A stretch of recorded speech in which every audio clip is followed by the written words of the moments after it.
శుక్లాంబరధరం విష్ణుం శశివర్ణం చతుర్భుజం ప్రసన్నవదనం ఛాయేత్ సర్వవిఘ్నోపశాంతయే. గురుర్బ్రహ్మా గురుర్విష్ణుః గురుర్దేవో మహేశ్వరః గురుః సాక్షాత్ పరం బ్రహ్మ తస్మై శ్రీ గురవే నమః. వాగర్ధావివ సంపృక్తౌ వాగర్ధ ప్రతిపత్తయే జగతః పితరౌ వందే పార్వతీ పరమేశ్వరౌ. సూక్తిం సమగ్రయతున స్వయమేవ లక్ష్మీ శ్రీరంగరాజమహిషీమధురైఃకటాక్షైః వైదగ్ధ్యవర్ణగుణగుంభనగౌరవైర్యాం కండూలకర్ణకుహరాः కవయోధయంతి. హైమోర్ధ్వపుండ్రమజహన్మకుటం సునాసం మందస్మితం మకరకుండలచారుగండం బింబాధరం బహుళదీర్ఘకృపాకటాక్షం శ్రీవేంకటేశముఖమాత్మని సన్నిధత్తాం. విమలపటి కమలకుటి పుస్తకరుద్రాక్షసస్తహస్తపుటి కామాక్షి పక్ష్మలాక్షి కలిత విపంచి విభాసి వైరించి. నారాయణం నమస్కృత్య నరం చైవ నరోత్తమం దేవీం సరస్వతీం వ్యాసం తతో జయముదీరయేత్. హరి ఓం. పరమేశ్వర స్వరూపైన సభకి నమస్కారం. భీష్మాచార్యుల వారు ధర్మరాజుతో మాట్లాడుతూ అనేకమైనటువంటి ధర్మములు, అందరికీ అన్వయమయ్యేటటువంటి ధర్మములను ఇన్నిటినో చెప్పారు. తల్లిదండ్రుల పట్ల, గురువు పట్ల ఉండవలసినటువంటి భక్తిని గురించి మాట్లాడిన తరువాత సత్యమును గురించి మాట్లాడుతున్నారు. పరమేశ్వరుడు 84 లక్షల జీవరాశులలో వాక్కు ఎవ్వరికి ఇవ్వలేదు. మాట్లాడగలిగినటువంటి శక్తిని ఒక్క మనుష్యుడికి మాత్రమే అనుగ్రహించారు. ఆ అనుగ్రహము చాలా చాలా గొప్పది. ఎందుచేత అంటే కేవలము మాటల చేతనే మనిషి ధరించిపోవచ్చు. నిరంతరము భగవన్నామం పలికేటటువంటి వాడు ఎవరుంటాడో వాడు సమస్త పాపములను భంజించుకుని పరమేశ్వరుణ్ణి చేరగలడు. అందుకన నామస్మరణ ధన్యోపాయం నహి పశ్యామో భవతరణే అంటారు. కలియుగంలో భగవంతుని యొక్క నామ సంకీర్తనం ఎంతో గొప్పది. కానీ భగవంతుడిచ్చినటువంటి వాక్కు మీద భగవంతుడే అనేక నియమములను పెట్టాడు. భీష్మాచార్యుల వారు అంపశయ్య మీద పడుకుని చెప్తున్నటువంటి వాక్ సంబంధమైనటువంటి నియమాలు. సత్యంబు పలుకుట సర్వధర్మములకు మిక్కిలి, అనృతంబు మీటి పాతకము, తద్విశేషంబు కలదు చెప్పెద, ఉరునర్ధంబు ప్రాణంబు నపహరింపచూచు పాతకులతో సునృతం బాడుట పాపంబు, బొంకులు పలికి అట్టివారి హింసించుట వరధర్మము. ఇది ఒక్కడేలా భూతములకు హితము సేయు బొంకులెల్లనూ ధర్మములు, భూతబాధకంబులకు నిక్కములు పాతకములు. వినుము భూతముల దుష్ట శిష్టత్వములు, వివేక సూక్ష్మతా విద్యములు వాని చూడబలయు. భీష్మాచార్యుల వారు సత్యమునే పలుకుట అన్న మాట గురించి అద్భుతమైనటువంటి కొన్ని విషయాలను ధర్మరాజు గారితో మాట్లాడుతున్నారు. సత్యంబు పలుకుట సర్వధర్మములకు మిక్కిలి. మాట్లాడేటప్పుడు అత్యంత ప్రాధాన్యత దేనికి అంటే సత్యమును పలకడానికే. మనిషికి వాక్కు ఇచ్చింది సత్యవ్రతమును పాటించుట కొరకు. మనిషి నిజం చెప్పడం మాత్రమే అలవాటు చేసుకోవాలి తప్ప అంతకన్నా ఇక ఏదీ ప్రాధాన్యతాక్రమంలోకి రాదు. మాట్లాడేటప్పుడు సత్యాన్ని మాట్లాడడమే అత్యంత ప్రధానం. సత్యం మాట్లాడడానికి పెద్ద నేపథ్యం లేకపోతే ఇవాళ సత్యం మాట్లాడడానికి నేను ఏం చెయ్యాలి అని ప్రయత్నం ఉండవు. అది ఆ రుజువర్తనం అనేటటువంటిది అలవాటైతే ఏది మాట్లాడుతున్నా సత్యం మాట్లాడడం అనేటటువంటిది అలవాటుగా వచ్చేస్తుంది. సత్య భాషణ నియమము నెరపినాడు అంటారు అజామిళోపాఖ్యానంలో పోతన గారు. అది ఒక నియమంగా పెట్టుకున్నటువంటి పెద్దలు నోరు విప్పి మాట్లాడితే సత్యమును తప్ప అసత్యమును మాట్లాడరు. అయితే భీష్మాచార్యుల వారు ఇక్కడ చాలా చాలా గొప్ప విషయాన్ని ఆవిష్కరిస్తున్నారు. మనం ఎప్పుడైనా ఏదైనా మాట్లాడితే శాస్త్రం ఏం మాట్లాడిందో, పెద్దలు ఏం మాట్లాడారో దాన్ని అనుసరించి మాట్లాడాలి తప్ప దానికి భిన్నంగా మన చిత్తం వచ్చినట్టుగా మాట్లాడి ఇతరులకు వేరు రకంగా విషయాలు అర్థమయ్యేట్టు మాట్లాడే అధికారం మనకు ఉండదు. భీష్ముడు వంటి మహాపురుషులు ఏది చెప్పారో శ్రీకృష్ణ పరమాత్మ వంటి వారు భీష్ముడి వాక్కు వేదతుల్యము అన్నప్పుడు భీష్ముడు ఏం చెప్పాడో అదే చాలా ప్రధానమైనది అని లోకానికి చెప్పవలసి ఉంటుంది. సత్యంబు పలుకుట సర్వధర్మములకు మిక్కిలి. అన్ని ధర్మముల కన్నా మనుష్యుడికి ప్రధానమైనటువంటి ధర్మం ఏది అంటే సత్యభాషణమే, సత్యమును మాట్లాడుట. అనృతంబు మీటి పాతకము. అబద్ధమాడడం అనేటటువంటిది చాలా చాలా గొప్ప పాపం. తద్విశేషంబు కలదు చెప్పెదా. అయితే సత్యమును మాట్లాడు అని అన్నప్పుడు అసలు ఏది సత్యము, సత్యమును పలుకుట అన్న మాట వెనక ఉన్నటువంటి అర్థం ఏమిటి అన్నదాన్ని జాగ్రత్తగా అర్థం చేసుకుని సత్యం చెప్పాలి. ఒరునర్థంబు ప్రాణంబు అపహరింపచూచు పాతకులతో సునృతంబాడుట పాపంబు. ఇతరుల యొక్క ప్రాణములు తీసేద్దాం, ఇతరుల యొక్క ద్రవ్యాన్నంతటినీ కూడా అపహరిద్దాం అనేటటువంటి పాపపు ఉద్దేశ్యంతో ఉన్న వాళ్ళతో సత్యం మాట్లాడితే అబద్ధం అవుతుంది. ఎందుకని అంటే గతంలోనే భీష్ముడు ఒక కథ చెప్పి ఉన్నాడు. ఒక ఆశ్రమానికి దొంగలు తరుగుతుంటే వచ్చినటువంటి అమాయకులైనటువంటి కొంతమంది ప్రజలు తలదాచుకుంటే అక్కడ ఉన్న వ్యక్తి ఆ దొంగలు వచ్చి ఇక్కడ ఎవరైనా దాక్కున్నారా అని అడిగితే సత్యం పలుకుతున్నాను కదా అని ఇదిగో అక్కడ ఆయన దాక్కున్నాడు, ఇక్కడ ఈయన దాక్కున్నాడని చెప్పాడు. దొంగలు వెళ్ళి వాళ్ళందరినీ చంపేశారు. ఇప్పుడు ఈయనకి కూడా పాపంలో భాగం వచ్చింది. సత్యం పలకడం కాదు, ఎప్పుడు సత్యం అవుతుంది అంటే ఒక్కొక్కసారి అబద్ధమాడినా కూడా సత్యం అవుతుంది. అది తెలుసుకుని ఉండాలి సుమా అంటున్నాడు ధర్మరాజు. సత్యం చెప్పమన్నారు కదా అని ఇతరుల యొక్క ప్రాణమునకు ప్రమాదం ఏర్పడేటటువంటివి, ఇతరుల యొక్క ద్రవ్యమంతా నశించిపోయేటటువంటి స్థితి కలిగేటటువంటి సత్యములు చెప్పవలసిన అవసరము లేదు.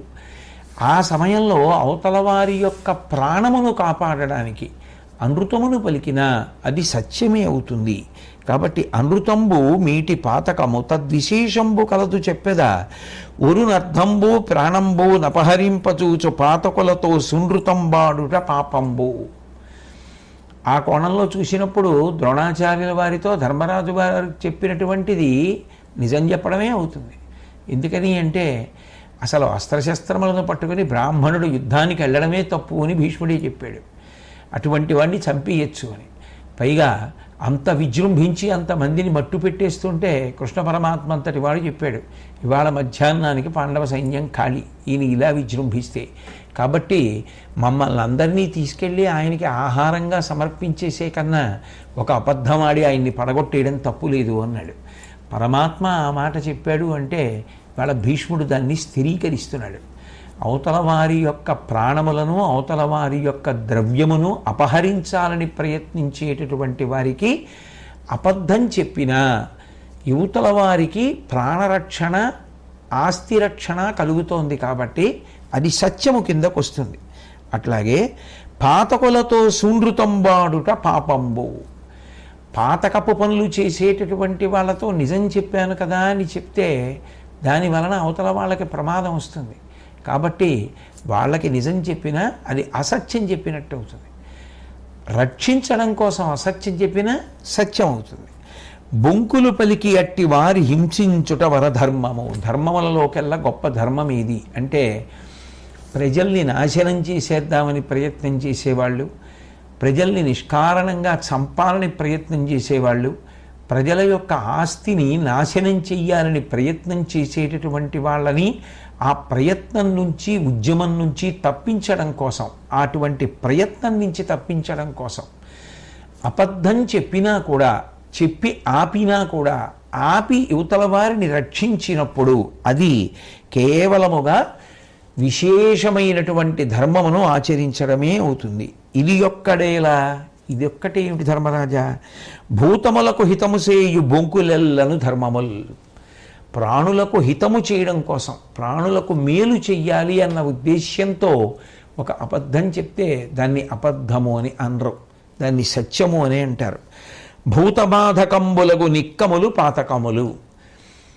తాను సత్యమే పలికినా అది ప్రాణులకు బాధాకరమైనప్పుడు, ప్రాణులను హింసించడానికి కారణమైనప్పుడు అది అబద్ధమే అవుతుంది. కాబట్టి వినుము, భూతముల దుష్ట శిష్టత్వములు వివేక సూక్ష్మత వీజ్యములు వాని చూడవలయు. కాబట్టి మనిషి మాట్లాడేటప్పుడు సత్యం పలకడమే అత్యంత ప్రధానమైన విషయము. అంతకన్నా ప్రధానం ఇంకా ఏది ఉండదు వాక్కుకి. అది ధర్మములలోకెల్లా పరమధర్మము, ఇంకా అంతకన్నా ఉత్కృష్ట ధర్మము లేదు అని భీష్ముడు తీర్పు చెప్పేశాడు. కాబట్టి వాక్కు ఉపయోగించేటప్పుడు ఏది ప్రధానము అంటే సత్యమే ప్రధానము. కాకపోతే సత్యమేది, ఎప్పుడు సత్యమును పలుకుట అన్న మాట అన్వయం చేసుకునేటప్పుడు ఎంత జాగ్రత్తగా చేసుకోవాలన్న విషయంలో తగినంత పరిణతిని పొంది ప్రవర్తించవలసి ఉంటుంది అన్నది భీష్మ హృదయం. కాబట్టి ఆ సత్యాసత్యముల విషయంలో ధర్మరాజు గారితో ఈ విషయాన్ని మాట్లాడిన తర్వాత ధర్మరాజు గారు భీష్మాచార్యులతో ఒక ప్రశ్న వేశారు. శత్రురాజు అధికమైనటువంటి బలము కలిగిన వాడైతే అప్పుడు అల్పబలం కలిగినటువంటి రాజు ఆపద నుంచి తప్పుకోవడానికి ఏమి చెయ్యాలి అని అడిగితే వెంటనే భీష్మాచార్యుల వారు ఒక ఉపాఖ్యానాన్ని చెప్పారు. ఈ ఉపాఖ్యానం చెప్పడం అనేటటువంటి పద్ధతి నిజానికి అవతల వారిని హత్తుకునేటట్టుగా చేస్తుంది. వారు విషయాన్ని బాగా జ్ఞాపకం పెట్టుకోవడానికి పనికొస్తుంది. భీష్మాచార్యుల వారు కానీ రామకృష్ణ పరమహంస కానీ వీరందరూ కూడా ఏదైనా ఒక గంభీరమైన విషయాన్ని చెప్పవలసి వస్తే ఒక చిన్న ఉపాఖ్యానాన్ని చెప్తారు. ఇది పెద్దలకే కాదు, పిల్లలకి కూడా నీతి చెప్పవలసి వచ్చినప్పుడు, మంచి మాట చెప్పవలసి వచ్చినప్పుడు ఆ కథాపరంగా విషయాన్ని చెప్తూ వాళ్ళకి చిట్ట చివర సత్యాన్ని చెప్తే వాళ్ళ మనసులో అది బాగా నిలబడడానికి కారణమవుతుంది. అది చెప్పడంలో ఒక ప్రజ్ఞా విశేషం. అందుకే మహానుభావుడు భీష్మాచార్యుల వారు శ్రీకృష్ణ పరమాత్మ దగ్గర పొందినటువంటి అనుగ్రహ విశేషంగా ఎప్పుడు ఏది జ్ఞాపకం తెచ్చుకోవాలో దాన్ని జ్ఞాపకం తెచ్చుకుని మాట్లాడుతూ ఉంటారు. ఆ సమయానికి ఏది మాట్లాడాలో అది స్ఫురించడం ఈశ్వరుని యొక్క కృపా విశేషం. అది కృష్ణ పరమాత్మ యొక్క అనుగ్రహ విశేషం. అందుకు కదూ అన్నాడు, నా మనసు నా బుద్ధి నీ మనసు నీ బుద్ధి ఎందు చేరుస్తున్నాను భీష్మ, నువ్వు మాట్లాడు. దాని వలన ఈ భూమి ఎంతకాలం ఉంటుందో అంతకాలము నువ్వు కీర్తివంతుడవుతావు, నీ వాక్కులు వేదతుల్యములై నిలబడతాయి అని భీష్ముడికి వరం ఇచ్చాడు కదూ. కాబట్టి అధిక బలం కలిగినటువంటి శత్రువు వచ్చినప్పుడు అల్పబలం కలిగినటువంటి రాజు ఎట్లా ఆపద నుంచి గట్టెక్కవలసి ఉంటుంది అన్న ప్రశ్నకి భీష్మాచార్యుల వారు జవాబు చెప్తూ, ఇదే చర్చ ఒకానొకప్పుడు సముద్రానికి నదులకు మధ్యలో జరిగింది. నదుల యొక్క తీరంలో ప్రబ్బలి చెట్లు అని ఉంటాయిట. ఈ నదీ తీరంలో ఉండేటటువంటి చెట్లకి ఒక ప్రమాదం ఉంటుంది. బాగా ఉరవడితో నది ప్రవహించడం ప్రారంభం చేస్తే వర్షాకాలంలో వర్షాలు బాగా పడి నదీ ప్రవాహం యొక్క మట్టం పైకొచ్చి వరదతో నది ప్రవహిస్తున్నప్పుడు ఆ ఒడ్డుని కోసేస్తే నది ఒడ్డున ఉన్నటువంటి చెట్లన్నీ కూడా కూకటి వేళ్లతో పెళ్ళగింపబడి నదిలో పడిపోతుంటాయి. కానీ ఒక్క ప్రబ్బలి చెట్టు మాత్రం అలా పడిపోకుండా తనని తాను కాపాడుకుంటుంది. ఎట్లా కాపాడుకోగలదు అంటే అది ప్రవాహం వచ్చినప్పుడు బాగా వంగిపోతుంది, నిటారుగా నిలబడి ఉండదు కాబట్టి పడిపోయే అవకాశం తగ్గిపోతుంది. వంగిపోయి ఉంటుంది, ప్రవాహం తగ్గిపోయాక మళ్ళీ నిలబడుతుంది. ఒక ప్రబ్బలి చెట్టు తనని తాను ఎలా రక్షించుకుంటుందో, అత్యంత వేగంతో ఉద్ధృతమైనటువంటి ప్రవాహం ఏర్పడినప్పుడు తాను వంగి ప్రవాహం తగ్గిన తరువాత తాను నిలబడినటువంటి ప్రబ్బలి చెట్టులా అధికమైనటువంటి బలం కలిగినటువంటి రాజు వచ్చినప్పుడు తగ్గి ఉండి మళ్ళీ ఆ ఆపద తొలగిన తరువాత ఈవలి రాజు తల ఎత్తి నిలబడవలసి ఉంటుంది. కాబట్టి ఎప్పుడు ఎట్లా ప్రవర్తించాలి అన్నది తెలియనటువంటి వాడు లోకంలో ఎప్పుడూ విజయాన్ని సాధించలేడు. మీరు ఎప్పుడైనా సమాజంలోనే గమనించండి, ఏ రంగంలో ఎవ్వరూ కూడా సర్వోత్కృష్టమైనటువంటి స్థితిని పొందిన వారు కాదు. అంటే నా ఉద్దేశ్యం ఎవరూ పొందలేదు అన్నది కాదు. నా ఉద్దేశ్యం పొందవలసిన భావన గురించి మాత్రమే నేను మాట్లాడుతున్నాను.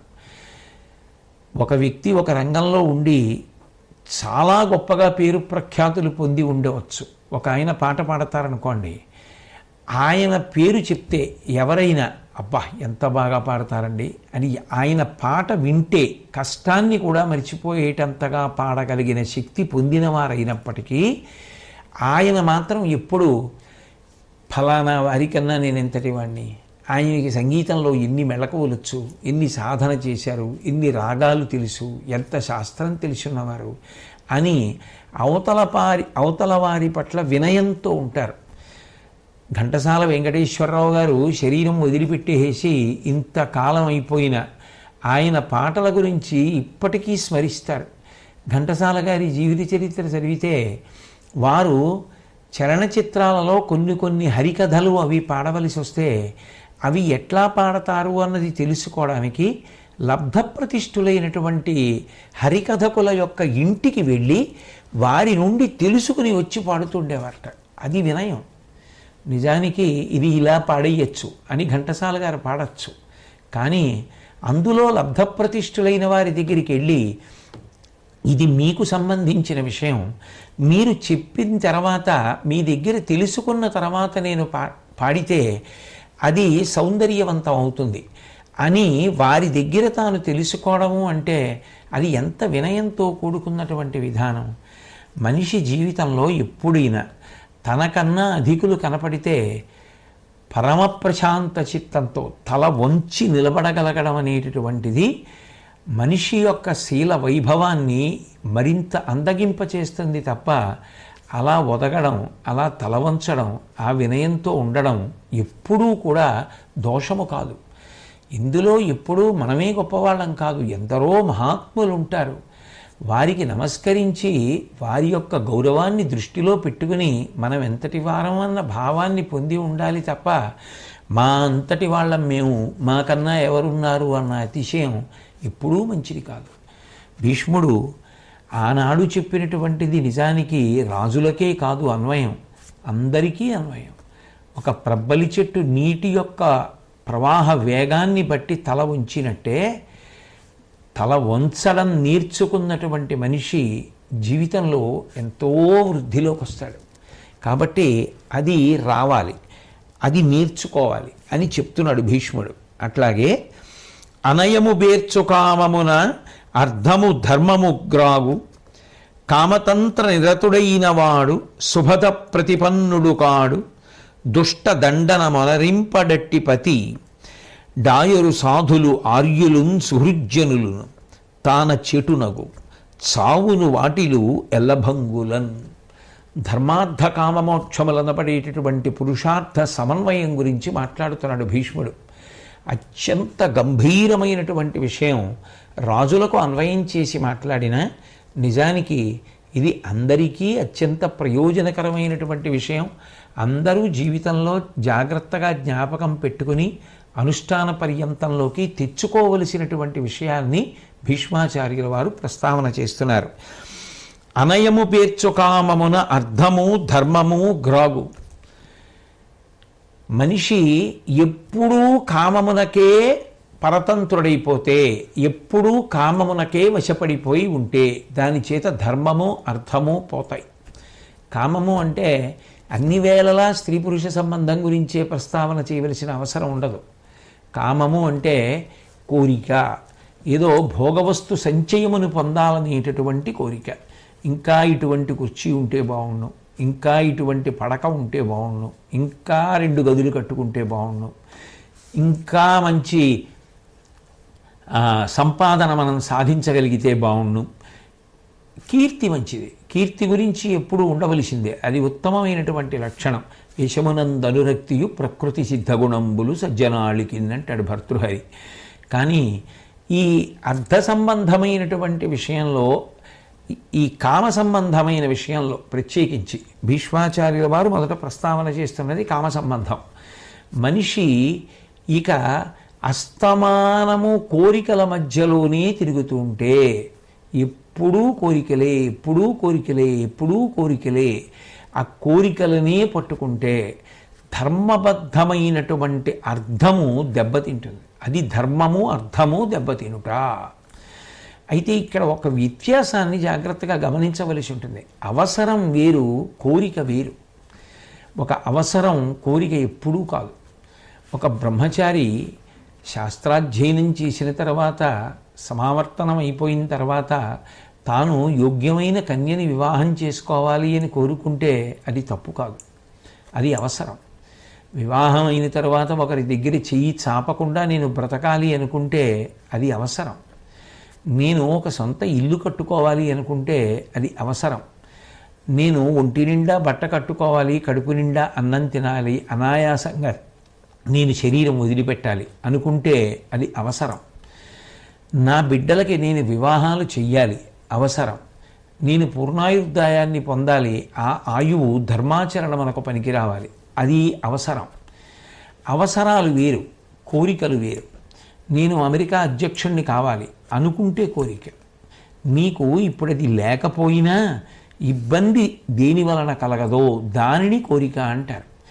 ఏది అవసరమో దానికి భగవంతుణ్ణి ఆశ్రయించవచ్చు అని భగవంతుడే చెప్పాడు.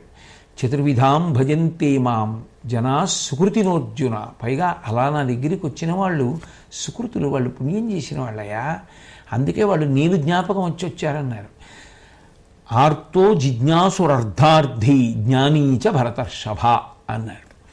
కాబట్టి అవసరములు కోరికలు కావు, కానీ అవసరము అన్న పరిధిని దాటిపోయినవి ఏముంటాయో అవి కోరికలు. అవి కూడా కొంతవరకు లేకుండా మనిషి ఉండలేడు, కొంతవరకు ఉంటాయి. కానీ ఇక కోరికలే జీవితంలో అత్యంత ప్రధానమైపోతే, ఇక నిరంతరము కోరికలే అయితే ధర్మరాజా, దాని వలన ఏమైపోతుందంటే అర్థము ధర్మము క్రాగు, ధర్మము అర్థము పోతాయి.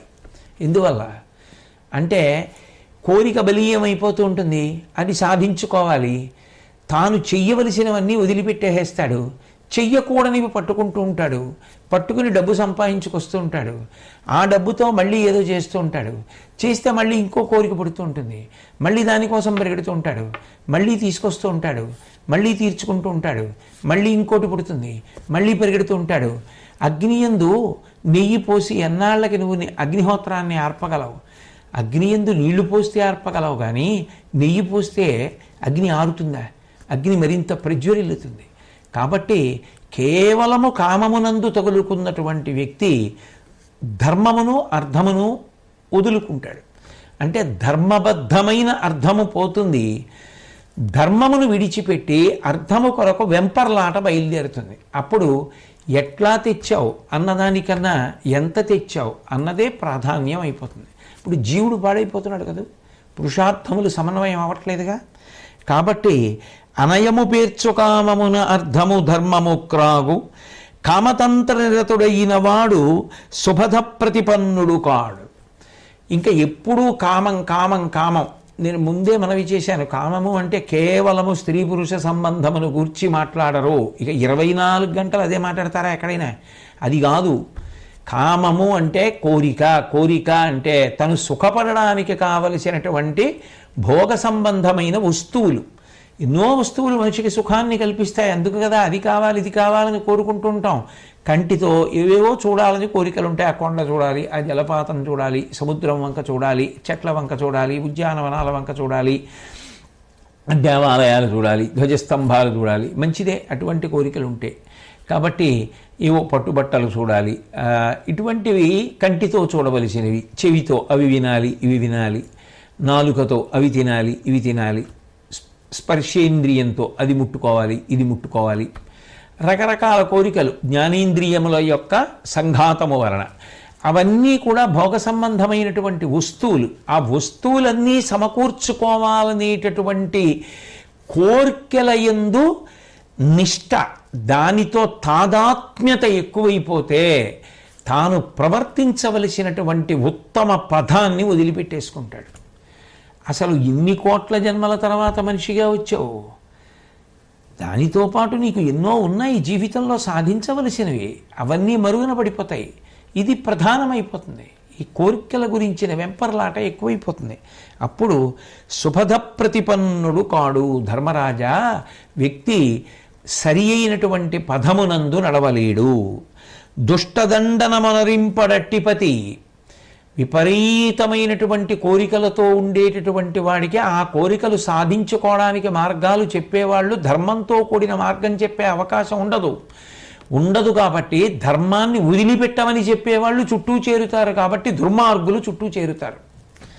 చేరిపోగానే డాయరు సాధులు వార్యులు సుహృజ్జనులను వెంటనే ఎవరు వెళ్ళిపోతారు పక్క నుంచి. ఇక ఈయనకి ఎంతసేపు ఈ కోరికలు పిచ్చే తప్ప ధర్మం గురించిన తాపత్రయం లేదు. అనగానే ధర్మం గురించి ఎవరికి నిష్ట ఉందో అటువంటి పెద్దలైనటువంటి సాధు పురుషులు, అంటే భగవద్భక్తి కలిగిన వారు, ధర్మానుష్ఠాన తత్పరులు పక్కకి తప్పుకుంటారు. ఆర్యులు పెద్దలు వెళ్ళిపోతారు. సురుజ్జనులు మంచి మనసు కలిగిన వారు, ఆయనని మంచి మార్గంలో నడిపించాలనుకున్నవారు. కేవలం ఈ జన్మతో సరిపోదు, వచ్చే జన్మలలో ఉన్నత పదంలో వెళ్ళడానికి కావలసిన ఉపాధిని తిరిగి పొందాలి కదా, జీవుడు తరించాలి కదా, ఇందులో ఉన్నందుకు ప్రధానం జీవోద్ధరణం కదా, దానికి తగినట్టుగా ఆశ్రమ ధర్మాన్ని సమన్వయం చేసుకోవాలి కదా. అది చెప్తే వినే స్థితి ఇప్పుడు ఆయనకి లేదు కదా. అది చెప్పేవాళ్ళు కాకుండా ఆయనకి ఇష్టమైనవి చెప్పేవాళ్ళు, ఆయన్ని పాడు చేసిన వాళ్ళు చుట్టూ చేరారు. ఇక మనం ఎందుకు ఇక్కడ? కాబట్టి సుహృజ్జనులు వెళ్ళిపోతారు. వెళ్ళిపోతే తాన చేటునగు, దాని చేత మనిషి చెడిపోతాడు. ఎంత అద్భుతమైన క్రమం చెప్పాడండి. ధ్యాయతో విషయాన్ పుంసః సంగత్ శిశూపజాయతే, సంగాత్ సంజాయతే కామః, కామాత్ క్రోధోభిజాయతే, క్రోధాత్ భవతి సమ్మోహః, సమ్మోహాత్ స్మృతి విభ్రమః, స్మృతిభ్రంశాత్ బుద్ధినాశో, బుద్ధినాశాత్ ప్రణశ్యతి అని కృష్ణ పరమాత్మ గీతలో చెప్పినట్టు ధర్మార్థకామ మోక్షములనేటటువంటి చతుర్విధ పురుషార్థములను సమన్వయం చేసుకోవడంలో వ్యక్తికి సరి అయిన అవగాహన లేకపోతే ఎంత పతనమైపోతాడో చెప్తున్నాడు. చివరికి ఏమవుతుంది? దాన చేటునగు, వ్యక్తి యొక్క జీవుడు నశించిపోతాడు. సరి అయినటువంటి పదంలో నడవడు, పాపం మూట కట్టుకుంటాడు. సావును వాటిలు నెల్లభంగులన్, చిట్ట చివరికి అదే దేనికి కారణమైపోతుంది అంటే మరణమునకు కారణమవుతుంది అంటూ, కావున ధర్మసిద్ధికి ముఖంబకునర్థమునందు నిష్టమై ఏ విధినైన ధర్మరతి ఎక్కుడుగా మది జొన్పుటొప్పు, కామావిల బుద్ధిగాక ఉచితాగత సౌఖ్యములాచరించుచున్, భూవిపుడిప్పుడు భూమి సతి పొంది రమింప మహోన్నతుండగున్. మనిషి ధర్మాచరణము కొరకు అర్థమును సంపాదించవలసిందే. ధర్మాన్ని ఆచరించాలనుకోండి, దానికి అర్థం కావాలి కదా. గృహస్థాశ్రమంలో ఉన్నాడు, గృహస్థాశ్రమ ధర్మం పాటించాలంటే ఇంటికి వచ్చినటువంటి అతిథికి అన్నం పెట్టాలి, ఓ సన్యాసి వస్తే అన్నం పెట్టాలి, ఓ బ్రహ్మచారి వస్తే అన్నం పెట్టాలి, అతిథి వస్తే అన్నం పెట్టాలి, భార్యాబిడ్డల్ని పోషించుకోవాలి, బిడ్డలకి వివాహాలు చేయాలి. అవి గృహస్థు యొక్క ధర్మాలు, వాళ్ళని చదివించాలి, దానికి అర్థం కావాలి. కాబట్టి ధర్మాచరణము చెయ్యాలి అంటే అర్థము కావాలి, అందులో ఏమీ సందేహం లేదు. కానీ అర్థం కోసమని చెప్పి ధర్మాన్ని మాత్రం వదిలిపెట్టేయకూడదు. ఇక్కడుంది గాంభీర్యత అంతా. ధర్మబద్ధమైన అర్థము ఏదైతే ఉందో అది ఎంత అన్నదానితో సంబంధం లేదు, అది నిన్ను కాపాడుతుంది. ఎందుకంటే అది ధర్మరూపంగా ఉంది కాబట్టి అది నిన్ను కాపాడి తీరుతుంది. ఎప్పుడైతే నేను గృహస్థాశ్రమంలో ఉన్నానో, లేకపోతే నేను రాజుని కాబట్టి నాకు ధనం కావాలనుకునో, నువ్వు ధర్మాన్ని విడిచిపెట్టేసి అర్థాన్ని సంపాదించే ప్రయత్నం చేశావో అది ప్రమాదకరమైపోతుంది, అది పాడు చేసేస్తుంది. ఎందుకంటే ధర్మము జారిపోయింది. ధర్మం ఎప్పుడైతే జారిపోయిందో అది ఇక నీకు రక్షణనిచ్చేది కాదు. ఒక ఉదాహరణ చెప్తే చాలా తేలిగ్గా పెద్దలు అన్వయం చేసేసుకుంటారు. ఒక త్రాచుపాము యొక్క విషాన్ని తీసుకొచ్చి వ్యక్తి ఒక్క చుక్క నాలుక మీద వేసుకున్నాడు అనుకోండి, మరణిస్తాడు. అది వైద్యుడు శుద్ధి చేసి ఔషధంగా ఇచ్చాడు అనుకోండి, లోపల ఉన్న రోగం తగ్గుతుంది. వైద్యుడి చేతిలో శుద్ధి అయితే ఔషధమైంది, తనంత తాను పుచ్చుకుంటే మృత్యువునకు కారణమైంది. ధర్మముతో అర్థము ముడిపడిపోయిందా, అది అభ్యున్నతికి కారణమైపోయింది.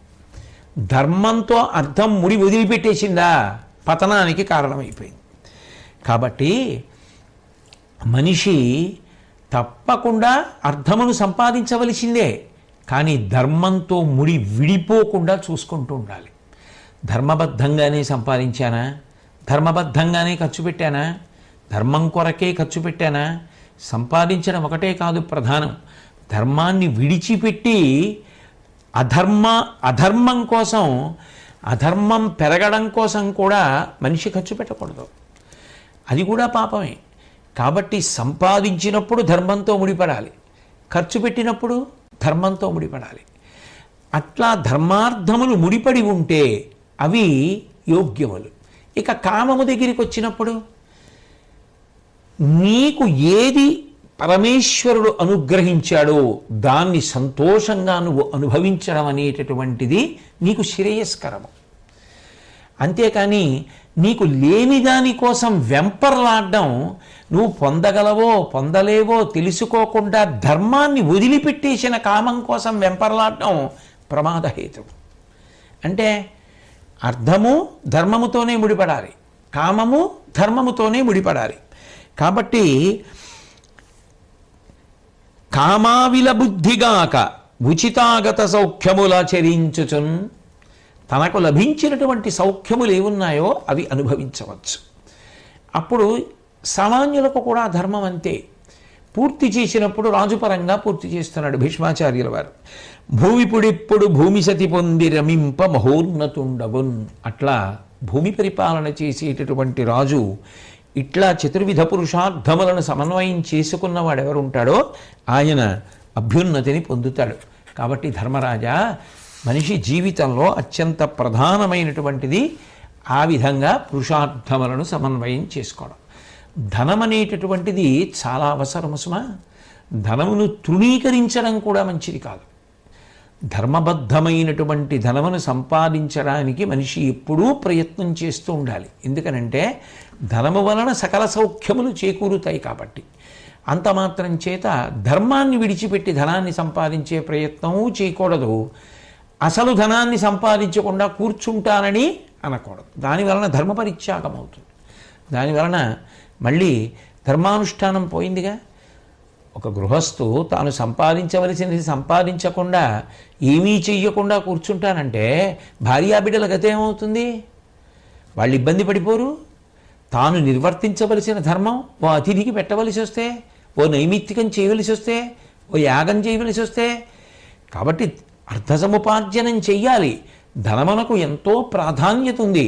కానీ ధర్మమును విడిచిపెట్టి సంపాదించవద్దు అంటూ తన భూమి పరుల భూమిని ధనములు ఉపార్జింపవలయు ధరణీశునకున్, ధనములు మూలము రాజ్యంబునకును మూలమగును ధర్మమునకు నరేంద్ర. ఎంత గొప్ప విషయాన్ని ప్రతిపాదిస్తున్నాడో మహానుభావుడు. అందుకు కదా పశయ్య మీద పడుకుని ఉన్నటువంటి వారి చేత చెప్పిస్తున్నారు కృష్ణ పరమాత్మ. రాజు ధనాన్ని తన భూమి యందు, తన రాజ్యమునందు సంపాదించాలి. రాజు ధనాన్ని ఇతరుల యొక్క రాజ్యముల యందు కూడా సంపాదించాలి. అంటే వర్తక వాణిజ్యముల ద్వారా ఖండాంతర వ్యాప్తి చేసి సంపాదించడంలో దోషం లేదు, సంపాదించవచ్చు. ధనములు ఉపార్జింపవలయు ధరణీశునకున్, రాజుకి అది అవసరం ఉంటుంది. రాజు అలా డబ్బు సంపాదించాలి. ధనములు మూలము రాజ్యంబునకును, రాజ్యం వృద్ధిలోకి రావడానికి, ప్రజలు వృద్ధిలోకి రావడానికి, బలంగా రాజ్యం నిలబడడానికి ధనం అనేటటువంటిది చాలా అవసరం. అంతేకాదు మూలమగు ధర్మమునకు నరేంద్ర, అదే మళ్ళీ ధర్మాచరణకి కూడా మూలమవుతోంది.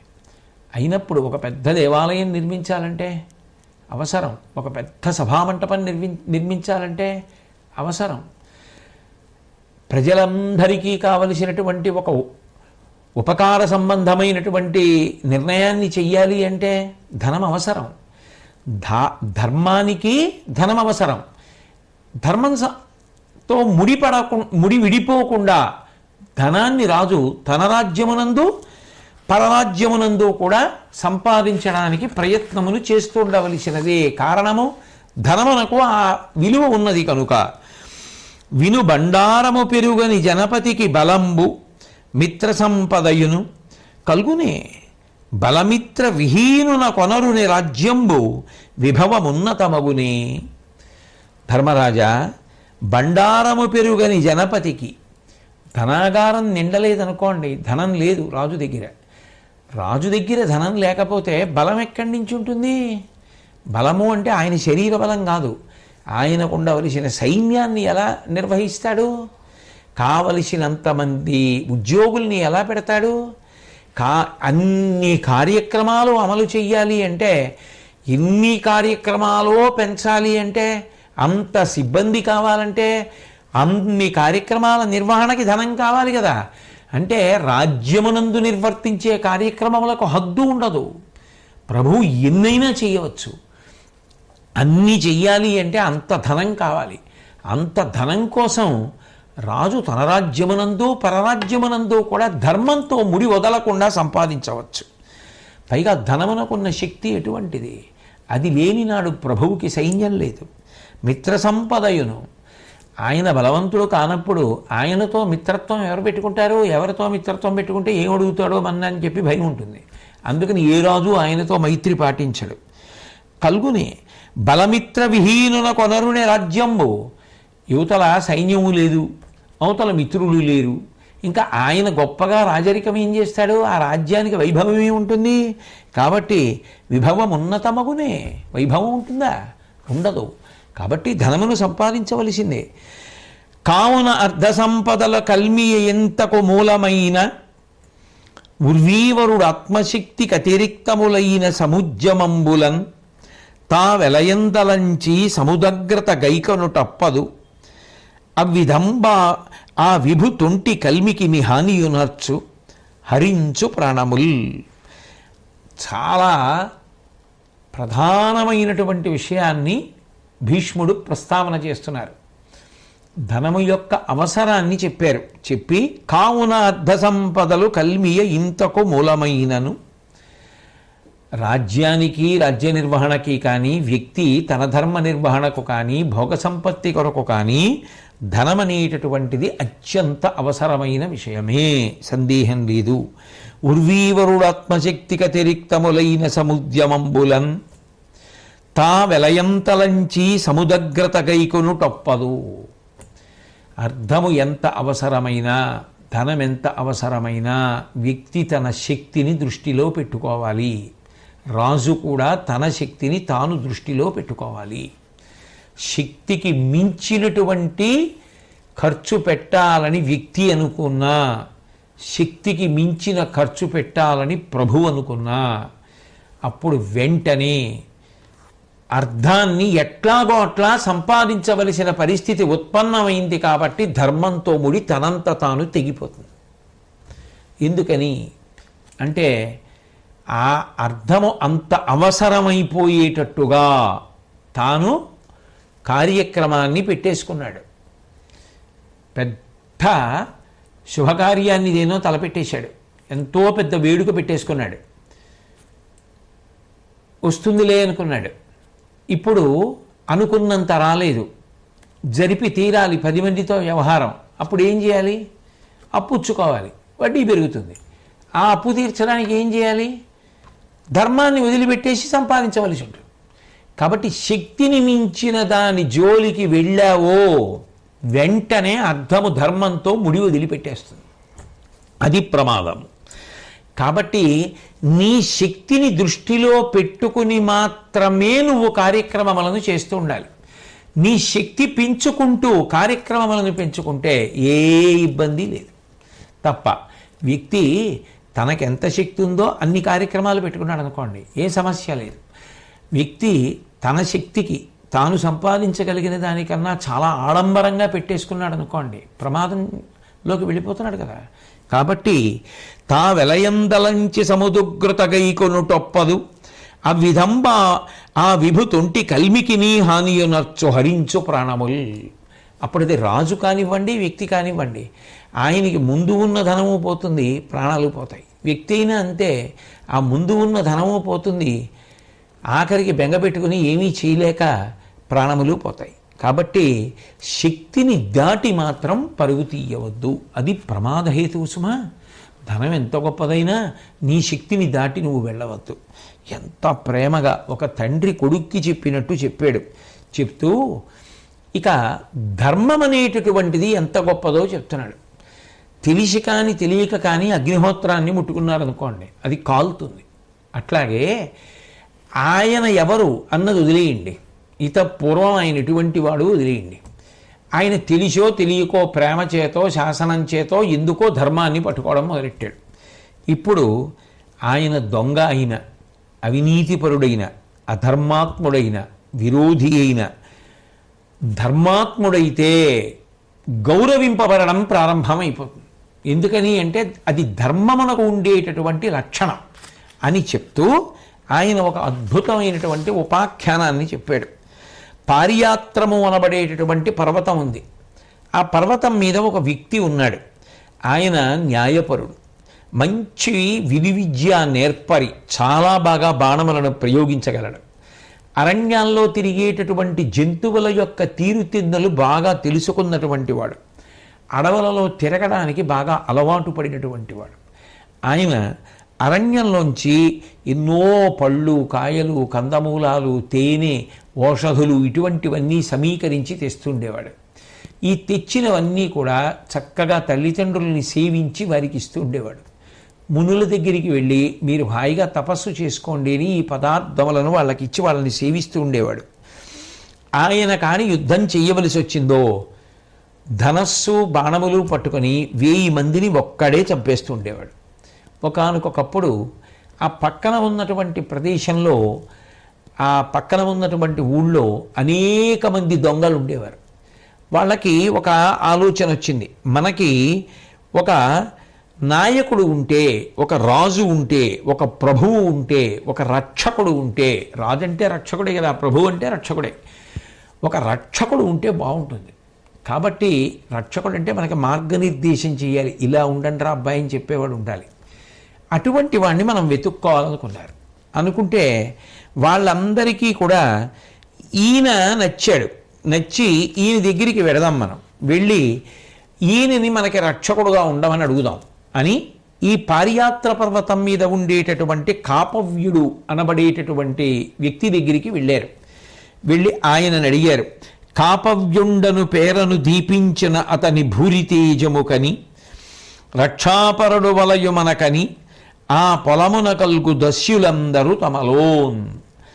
ఆయన దగ్గరికి వెళ్ళి ఆ కాపవ్యుడితోటే, అయా మీరు మా రక్షణ భారాన్ని స్వీకరించండి, మమ్మల్ని అందరినీ కూడా రక్షించండి, మాకు మార్గనిర్దేశనం చేయండి, మీరు ఎలా చెప్తే మేము అలా బ్రతుకుతాం, దొంగతనాలు చేస్తున్నాం, ఇక పైన మీరు మాకు రక్షకులు, మీరేం చెప్తారు చెప్పండి, మేము అలా బ్రతుకుతాం అన్నారు. వాళ్ళు దొంగలు ఇంతకుముందు, కానీ ఇప్పుడు వాళ్ళు కాపవ్యుడి దగ్గరికి వచ్చారు. ఆయన ఏం చెప్తే చేస్తామన్నారు.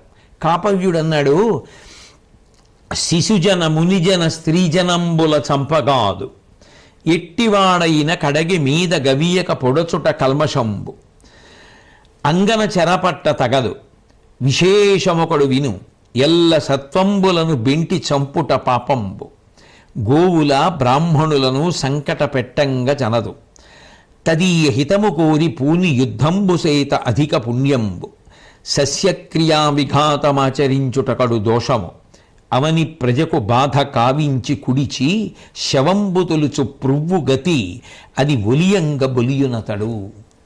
ఆయన వచ్చినటువంటి దొంగలందరినీ ఉద్దేశించి, మీరు దొంగలు, మీకు నేను నాయకత్వం ఏమిటి, మీకు నేను రక్షకుడు ఏమిటి, అలా ఏమనలేదు.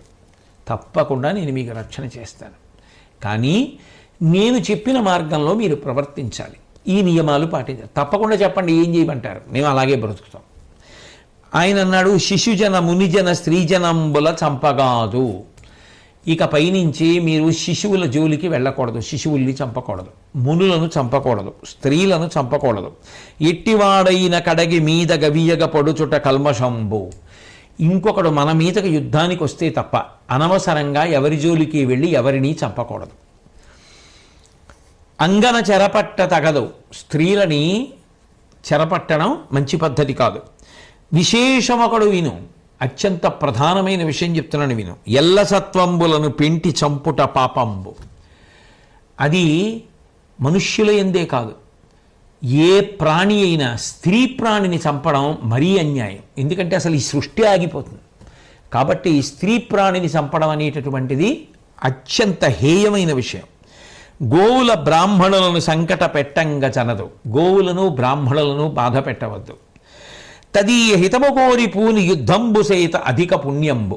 అవసరమైతే వాళ్ళ రక్షణ కొరకు ఉద్యమించడం, వాళ్ళ రక్షణ కొరకు యుద్ధం చేయడం మంచి పని.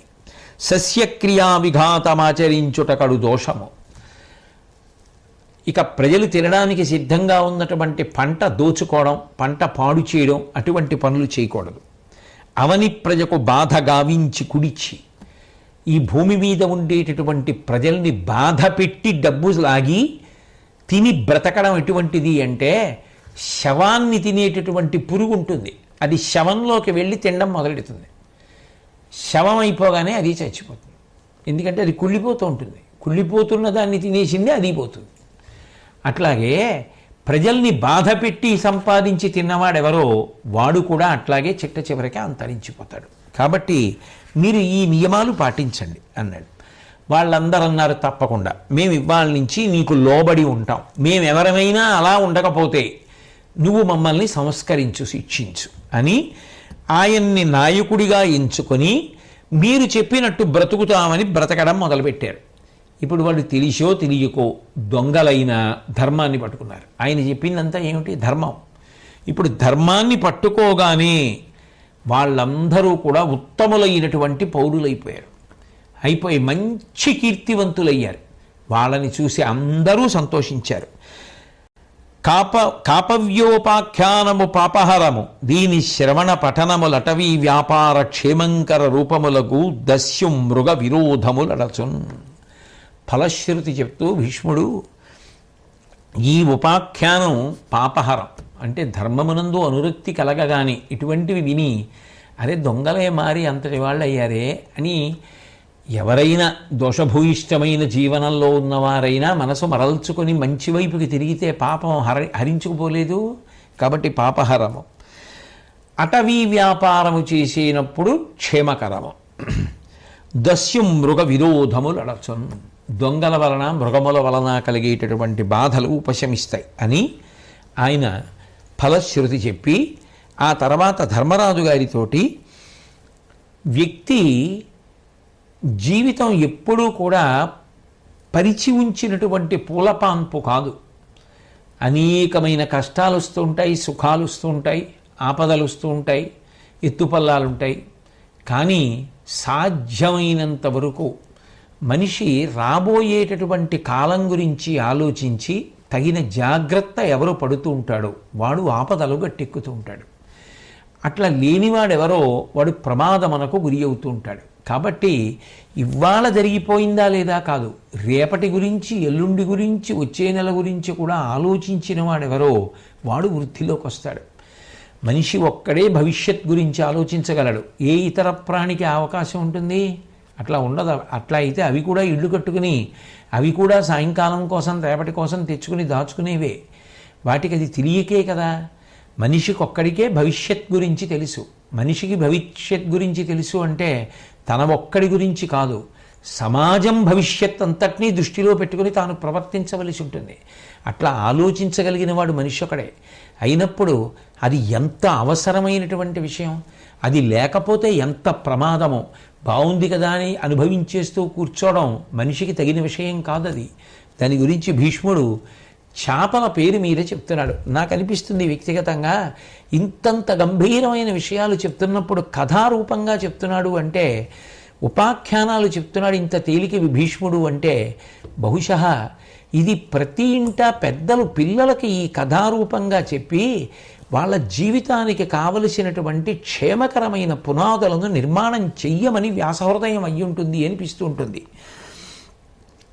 ఒకానొక చోట ఒక పెద్ద చెరువు ఉంది. అందులో జలచరములైనటువంటి ప్రాణులు ఎన్నో ఉన్నాయి. ఆ నీటిలో బ్రతికేటటువంటి ప్రాణులు. అందులో ప్రధానంగా చేపలు ఉంటాయి. అందులో 3 చేపలు కలిసి స్నేహంగా ఉండేవి. ఒక దాని పేరు దీర్ఘదర్శి. పేరు బట్టే తెలిసిపోతోంది. దీర్ఘదర్శి అంటే ఎప్పుడూ జరగబోయే విషయాన్ని కూడా ఇప్పుడు ఆలోచించుకుంటూ ఉంటాడు జాగ్రత్తగా. ప్రాప్తకాలజ్ఞుడు. అప్పటికి ఆ విషయం వచ్చేసిన తరువాత కష్టమైతే తప్పుకుంటాడు, సుఖమైతే అనుభవిస్తాడు. దీర్ఘసూత్రుడు అంటే కాలమే పెద్ద దీర్ఘసూత్రము, దానికి వశపడిపోయేటటువంటి వాడు. ఈ మూడు ఎంతో స్నేహంగా ఉంటుండేవి. ఇలా ఉంటున్నటువంటి రోజులలో వేసవి కాలం రావడం ప్రారంభమైంది. మిలిమిల్లిగా నిన్న ఉన్నంత నీటి మట్టం ఇవాళ లేదు. చెరువులో నీటి మట్టం తగ్గడం కనపడుతోంది. వెంటనే దీర్ఘదర్శి అన్నాడు, ఈ చెరువులో నీటి మట్టం వేసవి ప్రారంభంలోనే తగ్గుతోంది. వేసవి పెరుగుతుంది, సూర్యప్రకాశం పెరిగిపోతుంది, నీటి మట్టం తగ్గిపోతుంది. అప్పుడు మనం ఈ చెరువులోంచి ఇంకొక చోటికి వెడదామంటే కుదరదు. ఎందుకని అంటే ఈ చెరువులోంచి ఇంకొక చెరువులోకి వెళ్ళడానికి ఇప్పుడు వర్షాకాలం కాబట్టి కాలవలా నీరు ప్రవహిస్తోంది. ఇంతకన్నా బాగా లోతైన చెరువులోకి వెళ్ళిపోవచ్చు. ఇది బాగుంది కదా అనుకుని ఇందులోనే కూర్చుంటే రేపు ఆ కాలవ వంటిది ఎండిపోయింది అనుకోండి, ఇందులో నీటి మట్టం తగ్గిపోయింది అనుకోండి, ప్రాణ సంకటం ఏర్పడుతుంది. కాబట్టి మనం వెళ్ళిపోదాం అన్నాడు. అంటే ప్రాప్తకాలజ్ఞుడు అన్నాడు, తగ్గినప్పుడు కదా, ఏ చేపలు పట్టేవాళ్ళు వచ్చి పట్టుకున్నప్పుడు కదా, ఇప్పుడు దాని గురించి అంత బెంగెందుకు, ఎప్పుడు ఏ కష్టం వస్తే అప్పుడు ఆ కష్టం వచ్చినప్పుడు చూద్దాం అన్నాడు. దీర్ఘసూత్రుడు అన్నవాడు అన్నాడు, సముద్రం అంతుంది ఈ చెరువు, ఇది ఎండిపోవడం ఏమిటి, ఇప్పుడు లేనిపోయిన విషయాలన్నీ ఇటువంటి సంకటాల గురించి ఆలోచించుకొని హాయిగా ఉన్న వాళ్ళని బాధపడుతూ కూర్చోవడం ఎందుకు, ఏమీ వద్దు, సంతోషంగా ఇలా కూర్చోండి అన్నాడు. వెంటనే ఆ దీర్ఘదర్శి ఏం చేశాడంటే, వీళ్లతో కలిసి ఇట్లాగే కూర్చుంటే ప్రమాదం వచ్చిన తరువాత ఇబ్బంది కలుగుతుందని అనుటయు ఇది కర్జము కాదని పల్కుచు దీర్ఘదర్శి అంబోశ్రోతో జనితా భయమగు పదమున జని చొచ్చన్ పెద్ద మడువు సమ్మదలీలన్. ఈ చెరువులో ఉన్నటువంటి నీటి మట్టం తగ్గిపోకముందే ఈ చెరువు నుంచి ఒక పెద్ద చెరువుకి మధ్యలో ఇంకా ఒక చిన్న నీటి ప్రవాహం ఉన్నప్పుడే ఈ చెరువులోంచి ఆ చెరువులోకి, ఆ నీటి ప్రవాహంలో వెళ్ళిపోయి పెద్ద చెరువులోకి వెళ్ళిపోయాడు. కొంతకాలం అయిపోయింది, ఈ చెరువులో నీటి మట్టం తగ్గిపోవడం మొదలుపెట్టింది. బాగా నీరు తగ్గిపోయే కొద్దీ ఎగిరి పడుతూ చేపలు కనపడుతున్నాయి. అప్పుడు ఆ చేపలు పట్టుకోవాలనేటటువంటి అభిలాష కలిగినటువంటి వారు అక్కడికి వచ్చారు. వచ్చి ఆ వలలు అన్నీ విప్పి సిద్ధం చేసుకొని ఆ వలలు విసురుతున్నారు. ఆ విసురుతున్నప్పుడు చూశాడు ప్రాప్తకాలజ్ఞుడు.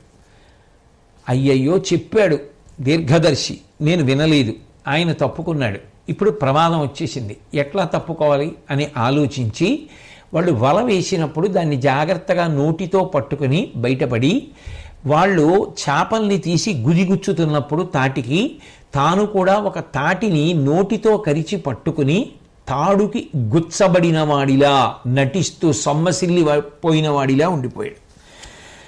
ఆ తర్వాత ఆ తాటికి చేపలు గుచ్చినటువంటి వ్యక్తి ఏం చేశాడంటే, వాటి ఒంటికి బురద ఉంటుంది కదూ, కడుగుదామని తాటికి ఎట్లాగో కట్టేశాను కదా, ఇప్పుడు అవి ఇటు పోలేవు అని తీసుకెళ్ళి మంచినీళ్ళల్లో పెట్టి ఆ తాడు ఓసారి ఇలా ఇలా గుంజి కడిగాడు. ఆ చేపలకున్న బురదంతా పోతుందని. ఈ ప్రాప్తకాలజ్ఞుణ్ణి ఆ మొప్పలలోంచి తాడు ఎక్కించలేదు, ఎందుకంటే ఏదో ఎక్కించినట్టుగా తానే పట్టుకుని ఉన్నాడు. ఆయన అనుకున్నాడు, ఆ చేపలు పట్టుకున్న ఆయన కట్టాను దీన్ని అనుకున్నాడు. మిగిలిన చేపలతో పాటు గుదిగుచ్చబడింది ఈ చేప అనుకున్నాడు. ఇప్పుడు ఆయన తీసుకెళ్ళి నీళ్లలో ముంచాడు. ముంచి ఒకసారి ఇలా ఇలా ఇలా గుంజాడు, ఆ బురద పోతుందని. తెలినీట రొంపి ఓవందులుచునెడన్ త్రాడు విడిచి దురితంబునకుం తొలగి పొరదప్పి అందొక జలచరమున్న ఎడకేగే సంభ్రాంత గతిన్. ఆ నీళ్లలో పెట్టి ఆ తాడు గుంజుతున్నప్పుడు ఆ ప్రాప్తకాలజ్ఞుడు తాను నోటితో కరిచి పెట్టుకున్నటువంటి ఆ తాటిని వదిలేసి నీళ్లలోకి జారిపోయాడు. జారిపోయి పైకి కనపడకుండా గబగబా నీటి అడుగు నుంచి వేరే జలచరం ఉన్నటువంటి దగ్గరికి వెళ్ళిపోయి అమ్మయ్యా అని ప్రాణాలు నిలబెట్టుకున్నాడు. అంటే ఒక్కడు ఉంటే అంత భయం, వేరొకటి ఉన్న చోటుకి వెళ్ళిపోతే ధైర్యం, అక్కడికి వెళ్ళిపోయాడు. కానీ ఈ దీర్ఘసూత్రుడున్నాడే, ఆ సముద్రం ఉంటుంది, ఇప్పుడు ఎందుకు ఈ ఆలోచనలన్నీ అన్నవాడు. విను దౌదౌవుల కార్యము కనుగొని వలయు పని మున్న కావింపగా నేరని జడుడు దీర్ఘసూత్రుండను అమ్మచ్చంబు భంగి ఆపదనందున్. ఆ దీర్ఘసూత్రుడు ఏం చేశాడు అంటే, ఆ చేపలు పట్టేటటువంటి వ్యక్తులకు దొరికిపోయాడు. వాళ్ళు తీసుకెళ్లారు, గుచ్చేశారు, ఆ తాడికి పట్టుకుపోయారు. ఆయన శరీరాన్ని విడిచిపెట్టేశాడు. కాబట్టి అప్పటికి తోచినట్టుల తప్పకుండా ననువుతో ధృతి గల్గి కార్యంబు నడపు నతడు ప్రాప్తకాల జ్ఞాఖ్యునట్ల పోలే పరమ సంశయమయ్యడు బ్రతుకుగాంచు. అసలు భవిష్యత్తు గురించి ఏ ఆలోచన లేకుండా బాగుంది కదా బాగుంది కదా అంటూ బతికేసినటువంటి వాడు దీర్ఘసూత్రుడిలా నశించిపోతాడు. బానే ఉందిలే అనుకున్నా కష్టం వచ్చినప్పుడు కాస్త ఆలోచించగలిగినటువంటి వాడు ప్రాప్తకాలజ్ఞుల్లా తప్పించుకుంటాడు, కానీ సందేహంతో కూడుకున్నటువంటి బతుకుతూ ఉంటాడు. దుర్యత ననాగతములగు కార్యములూహించి పని తగంచేయు నయాచార్యుడు సౌఖ్యము బరయును ఆర్యస్థితి దీర్ఘదర్శి అనుమీను క్రియన్. దీర్ఘదర్శి ఎలా అయితే రాబోయే ప్రమాదాన్ని శంకించి ముందే ఓ చిన్న కాలవలోంచి పెద్ద చెరువులోకి వెళ్ళిపోయాడో, అలా ఇవాళ బాగుంది కదా అని కాదు, రాబోయే కాలం గురించి కూడా ఆలోచించి జాగ్రత్త పడడం అలవాటు పడినటువంటి వాడు దీర్ఘదర్శిలా ఎప్పటికీ సంతోషంగా ఉంటాడు. కాబట్టి ధర్మరాజా, మనిషి కేవలం ఇవాల్టి గురించి మాత్రమే ఆలోచించకుండా భవిష్యత్ గురించి కూడా ఆలోచించడం అనేటటువంటిది నేర్చుకోవాలి అని చెప్తే, ధర్మరాజు గారు భీష్మాచార్యుల వారిని మళ్ళీ ఇంకొక ప్రశ్న వేశారు. బలం కలిగినటువంటి ఒక శత్రువు కాదు, శత్రువుల చేతిలో చిక్కినటువంటి రాజు ఆపద నుంచి ఎట్లా గట్లెక్కాలి? ఎందుకని అంటే, ఒక్క బలవంతుడైనటువంటి రాజు ఎదురొస్తే ఏమో ప్రబ్బలి చెట్టులా తలంచవచ్చు. ఒకడికన్నా ఎక్కువ మంది బలవంతులైనటువంటి శత్రువులు వస్తే అప్పుడు ఎట్లా తప్పుకోవాలి నాకు చెప్పు. అప్పుడు బుద్ధిని ఎలా వాడాలి? ఆ ఆపద యందు మట్టి ముద్ద కింద పడిపోయి నేలని పట్టుకున్నట్టుగా ఆలోచన లేకుండా ఉండిపోవడం కాకుండా తప్పుకోగలిగినటువంటి విధానం నాకు చెప్పన్నాడు. ఇప్పుడు కూడా ఏదో సైద్ధాంతికంగా మాట్లాడలేదు భీష్ముడు. ఇప్పుడు కూడా మళ్ళీ ఒక ఉపాఖ్యానం చెప్పాడు. చిత్రం ఏమిటంటే, ఈ ఉపాఖ్యానం కూడా పిల్లలకి బాగా నీతిని ప్రబోధం చేసేటటువంటి కథారూపంలో ఉంది. అంటే పిల్లల దగ్గర నుంచి పెద్దల వరకు జ్ఞాపకం పెట్టుకోవడానికి వీలైన రీతిలో ఉంది. మా చిన్నతనంలో చందమామ అని ఓ పుస్తకం ఉండేది. చందమామ వచ్చిందా అంటుండేవారు. ఓ చిన్న పుస్తకం, అందులో కథలు ఉండేవి. కానీ ఏ కథ కూడా పనికిమాలిన కథ కాదు. ప్రతి కథ వెనక నీతి ఉండేది. చక్కటి రంగురంగుల బొమ్మలు ఉండేవి. ప్రతి ఇంట చందమామ పుస్తకం ఉండేవి. ప్రతి ఇంట తల్లి ఆ చందమామ కథలు చదివి కూర్చోపెట్టుకుని పిల్లలకి చెప్తుంటే పిల్లలు చుట్టూ కూర్చునేవారు. కూర్చుని ఆ చందమామ కథ చదివి ఇది నీతి అని చెప్తే బాగా పట్టుకునేవారు. అది వాళ్ళ శీల వైభవానికి, వ్యక్తిత్వ వికసనానికి పునాదిగా పనికొచ్చేది. అంత మంచి పుస్తకాలు వచ్చేవి. ఇప్పుడుందో లేదో నాకు తెలియదు. ఒకానొకప్పుడు ఒక పెద్ద మర్రి చెట్టు ఉండేది. ఆ మర్రి చెట్టు కింద ఉండేటటువంటి కలుగులో పలితుడు అనబడేటటువంటి ఒక ఎలక నివాసం చేస్తుండేది. అది పెద్ద మర్రి చెట్టు కదూ. ఆ చెట్టు మీద రోమశుడు అనబడేటటువంటి ఒక పిల్లి ఉండేది. పైన ఉన్న పిల్లికి కలుగులో ఉన్నటువంటి ఎలక ఆహారం, కింద కలుగులో ఉన్న ఎలకకి చెట్టు మీద ఉన్న పిల్లి ప్రాణ సంకటం, శత్రువు. ఒకానొక నాడు ప్రాణులను పట్టి బంధించేటటువంటి అలవాటు ఉన్న ఒక వ్యక్తి ఆ చెట్టు దగ్గరికి వచ్చి ఉచ్చు పన్నాడు. ఇప్పుడు ఆ ఉచ్చులో ఏదైనా ప్రాణి పడిపోతే ఆయన మరునాడు పొద్దున్న వచ్చి పట్టుకుంటాడు. ఎందుకంటే రాత్రిళ్ళు తిరుగుతుంటాయి కదా. అటువంటిది ఏదైనా పడుతుంది అని ఎర కింద ఏదో కొద్దిగా ఆహారం పెట్టి ఉచ్చు పన్ని వెళ్ళిపోయాడు. ఈ పిల్లి ఆ ఆహారం కోసం ఉచ్చులోకి వెళ్ళింది. ఆ ఉచ్చులో పడిపోయింది. ఇప్పుడు ఎలక నిర్భయంగా అక్కడ ఆహారం ఏరుకుంటూ తింటాడు. దానికి ఎప్పుడు భయం ఏమిటి? చెట్టు మీద పిల్లి. కిందకి వెళ్ళి కొంచెం ధైర్యంగా ఏమైనా తిందామంటే పైనుంచి పిల్లి దూకుతుందేమో అని భయం. కానీ ఇప్పుడు ఆ పిల్లే వెళ్ళి ఆ ఉచ్చులో పడిపోయింది. కాబట్టి ఇప్పుడు తనని ఇబ్బంది పెట్టేదేముంది? అందుకని ధైర్యంగా ఆహారం వెతుక్కుని తింటుంది. ఈలోగా అకస్మాత్తుగా అక్కడికి చంద్రకుడు అనబడేటటువంటి గుడ్లగూబ, హలికుడు అనబడేటటువంటి ముంగిస కనబడ్డాయి. ఇవి రెండూ కూడా ఎలకని తినేస్తాయి. గుడ్లగూబ తినేస్తుంది, ముంగిస తినేస్తుంది. ఇప్పుడు దానికి ఎంతమంది శత్రువులు వచ్చారు అంటే, యువతల పిల్లి, అవతల ముంగిస, యువతల గుడ్లగూబ, 3 శత్రువులు. పిల్లి రాలేదు తినడానికి, ఎందుకంటే అది ఉచ్చులో పడుంది. ఈ రెండు తనని తినేస్తాయి.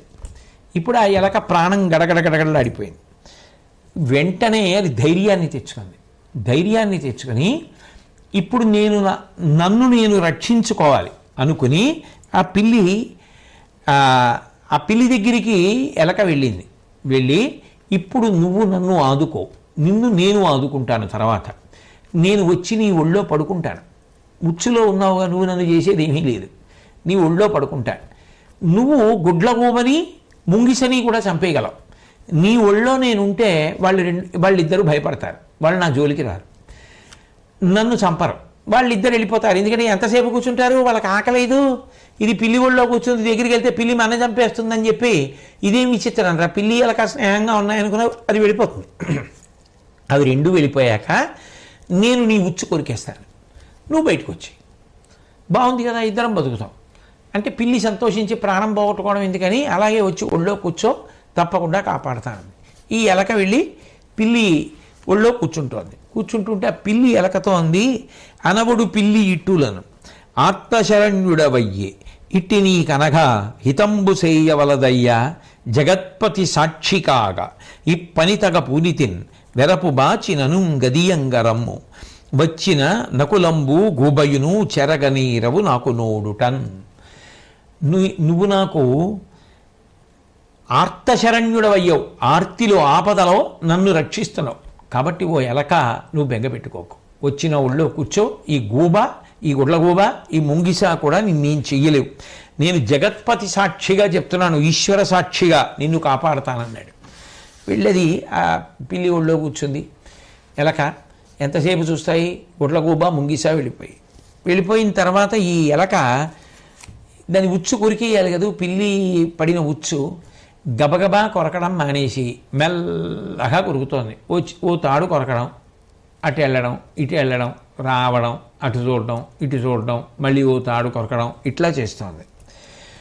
వెంటనే ఆ పిల్లంది, ఆశ్రయించినటువంటి వారికి రక్షణ ఎవరిచ్చారో వాళ్ళకి ప్రమాదం కలిగేటట్టుగా ప్రవర్తించడం మంచిది కాదు కదా, నిన్ను నేను నా ఒళ్ళో కూర్చోపెట్టుకున్న కారణం చేత గుడ్లగూబ ముంగిసా వెళ్ళిపోయాయి, ఇప్పుడు నన్ను రక్షించవలసి వచ్చేటప్పటికీ నువ్వు తాళ్ళు గబగబా కొరకట్లేదు అంటే నాకు ఆపద కల్పించాలనుకుంటున్నావు కదా, ఈలోగా ఆ ఉచ్చు పనిన వ్యక్తి వచ్చేస్తే నన్ను చంపేస్తాడు, నీకేం పురిలోకి వెళ్ళిపోతావు, తప్పు కదా నువ్వు చేస్తున్నది అంది. అంటే ఎలకంది, ఉరిబాసి ఏమి తలతో అరిత్వమున వినుము, ప్రబలుడైన అతనితో వెరపున సంధియొనర్చియు గరంబు నమ్మమియ నీతిగా గుండ్రు బుధుల్.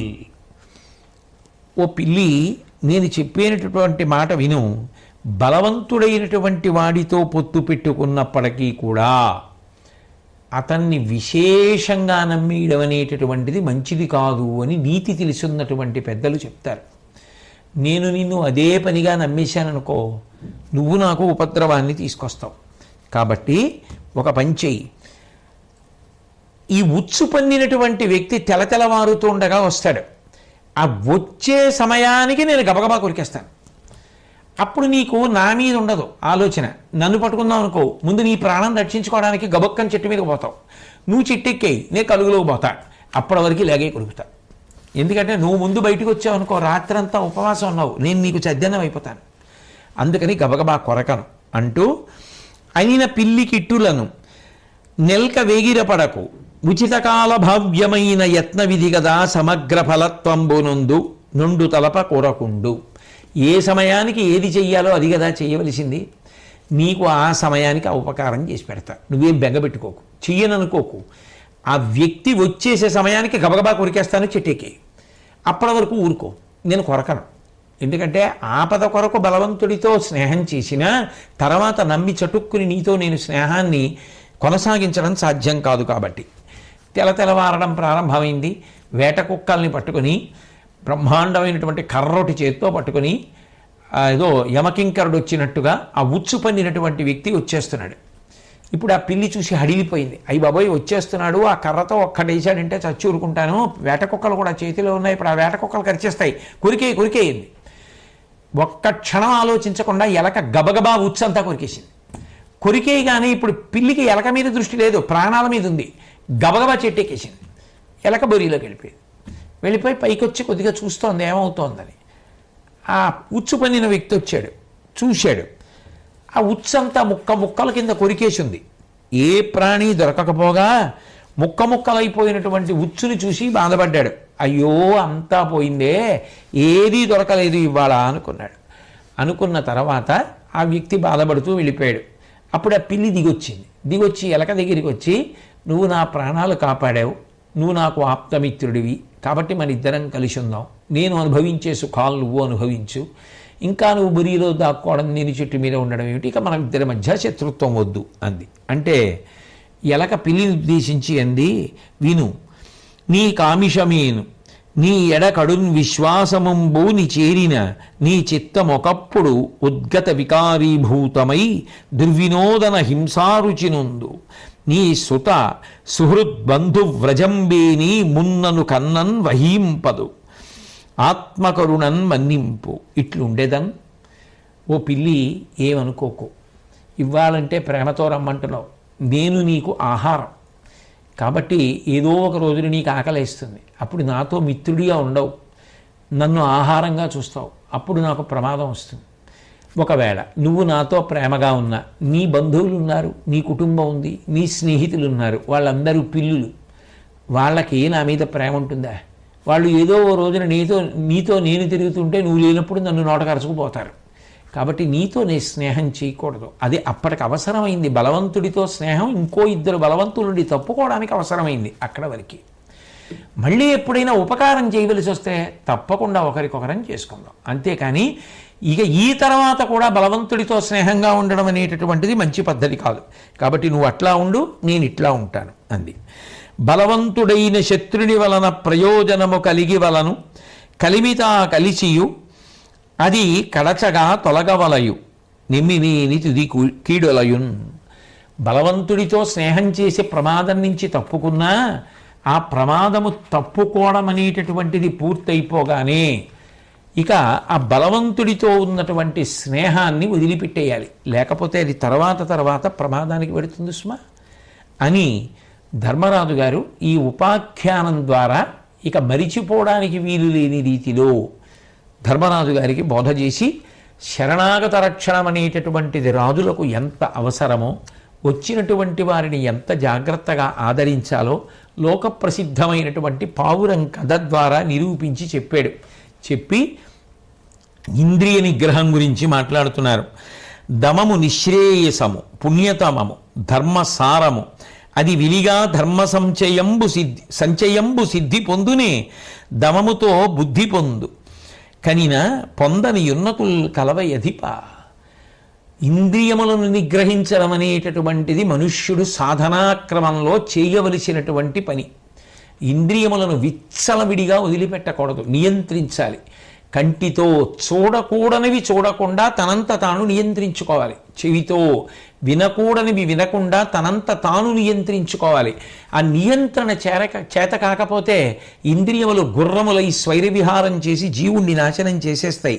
కాబట్టి నిజానికి ఆ ఇంద్రియ నిగ్రహమే మనిషికి మోక్షమునకు కారణము. అదే గొప్ప పుణ్యం. అంతకన్నా మనిషికి గొప్ప ప్రకాశవంతమైనది వేరొకటి లేదు. పుణ్యములను మూట కట్టి ఇవ్వగలిగినది ఏది అంటే ఆ ఇంద్రియ నిగ్రహమే. దానికి జ్ఞానము కూడా తోడైతే ఇక దాని హద్దు చెప్పడం ఎవరికైనా సాధ్యం అవుతుందా?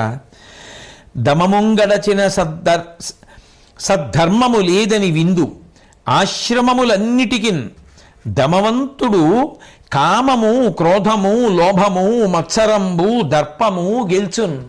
అరిషడ్వర్గములైనటువంటి కామక్రోధ లోభ మదమోహమాత్సర్యములను గెలవడానికి కారణమైనటువంటి పునాది ఇంద్రియములను నిగ్రహించుటయే. అది బాహ్యేంద్రియ నిగ్రహం కావచ్చు, అంతరింద్రియ నిగ్రహం కావచ్చు.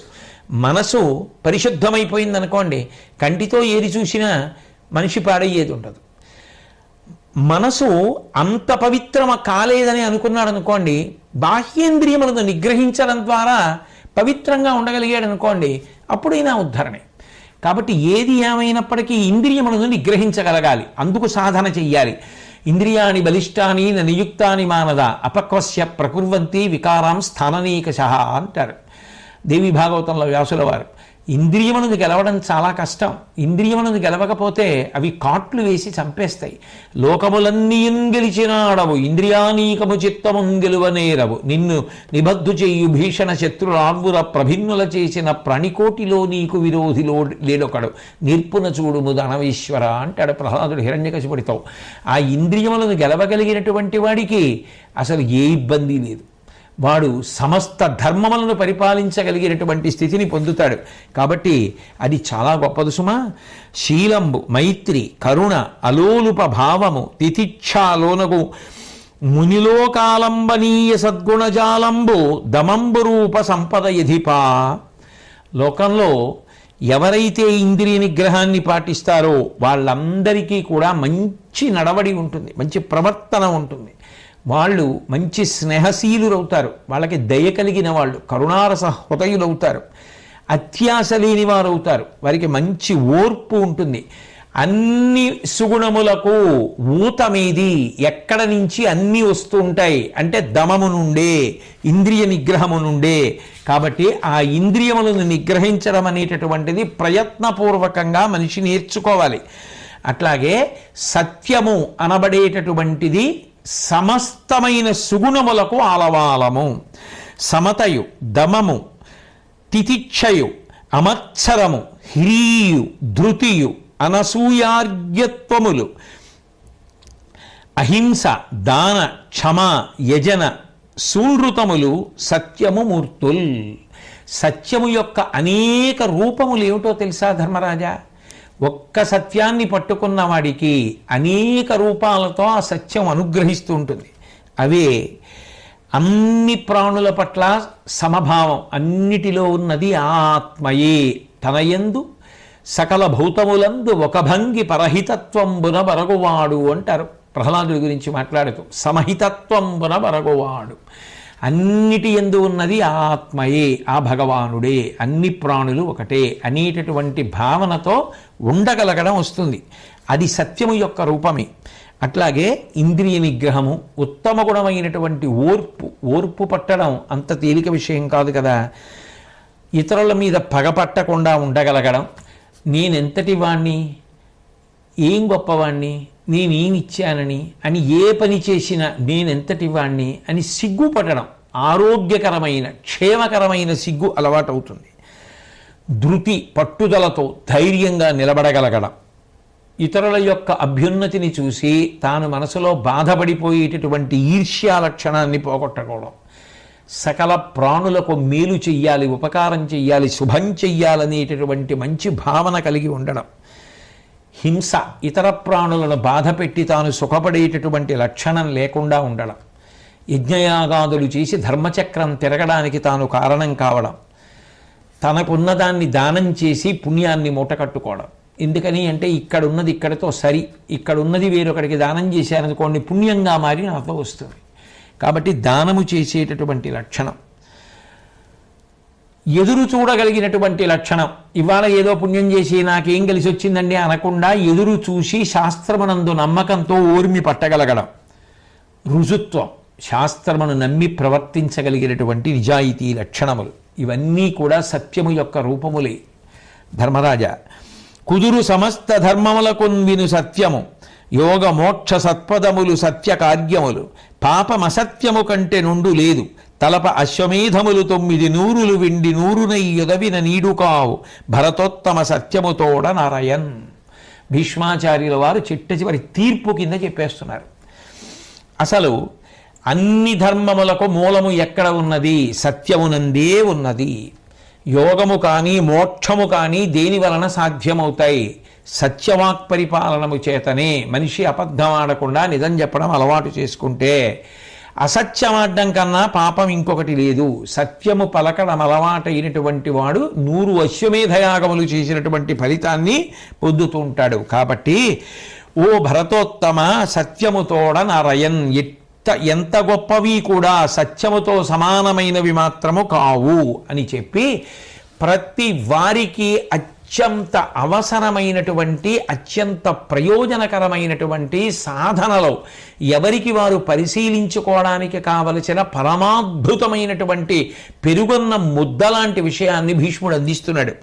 మనుజేంద్ర, సంకల్పమున పుట్టు కామంబు రూపరు దేహ నిరూపణమున పరుల దోషంబున ప్రభవించు క్రోధమ అక్షీణ క్షమాయుక్తి చేసి పొలియు భూతాస్థిరత్వంబు బుద్ధిగానమి లోభమనగ జనించు కాంచిన అడంగు అజ్ఞానమున మోహమావహిల్లు అధర్మలేప వర్జనమున లేక తక్కు కులమనును విద్యధనమున కలుగు మదము మరలి వాని పింపూహింప మ్రద్దిపోవు సాత్వికుడుగామి పడము మాత్సర్యము అదియు చెడ గురుత్తమ సాధు సంసేవనమున. అరిషడ్వర్గములంటారు, ఇవి ప్రధానమైనటువంటి శత్రువులు. సర్వోత్కృష్టమైనటువంటి మనుష్య శరీరంలోకి జీవుడు వచ్చినప్పటికీ కూడా పాడు చేయడానికి ప్రధానమైన శత్రువులుగా నిలబడతాయి. కామక్రోధ లోభమద మోహ మాత్సర్యములు అనబడేటటువంటి అరిషడ్వర్గములు. ఆ శత్రువుల్ని ఎలా రూపుమాపాలి? బయట శత్రువుల్ని చంపడానికి కత్తి ఉంటుంది, ఆ కత్తి గురించే పెద్ద ఉపాఖ్యానం చెప్పాడు ఆయన. అది కాదు, అందరికీ పనికొచ్చేటటువంటి విషయం చెప్తున్నాడు. ఓ ధర్మరాజా, కామమును గెలవడం ఎలాగో తెలుసా? కామము ఎక్కడి నుంచి పుడుతోందో దాన్ని పరిశీలించడమే. కామం ఎక్కడి నుంచి పుడుతుంది? కోరికలు ఎక్కడి నుంచి పుడుతూ ఉంటాయి? మనసులోంచి పుడుతుంటాయి. ఆ మనసుని పరిశీలించడమే. మనసు చెప్పినదల్లా పాటించడం మానేసి వెనక్కి తిరిగి ఏమిటి చెప్తున్నావు, ఏ ఆలోచన చెప్తున్నావు, నీ సొమ్ము ఏం పోయింది, నీ చేయమంటావు, అది చేస్తాను, చేసిన తర్వాత నేను ఎంత పతనమైపోతాను, ఎంత పాపాన్ని మూటకట్టుకుంటాను, నా జీవుడు ఎంత పాడైపోతాడు, ఎందుకు ఇటువంటి ఆలోచనలు తీసుకొస్తూ ఉంటావు, ఎందుకు ఇటువంటి అక్కర్లేనటువంటి సంకల్పాలన్నీ చేస్తుంటావు అని తన మనసుతో తాను మాట్లాడుకోవడం అలవాటైందనుకోండి, మెల్లిమెల్లిగా అటువంటి కోరికలు పుట్టడం పోతుంది. అందుకు కదూ త్యాగరాజస్వామి మొదలైనటువంటి వారు మనసా అంటూ మనసును ఉద్దేశించి కీర్తనలు చేశారు. తన మనసుతో తాను మాట్లాడుకోవడం అది ఉత్తమ పురుష లక్షణం.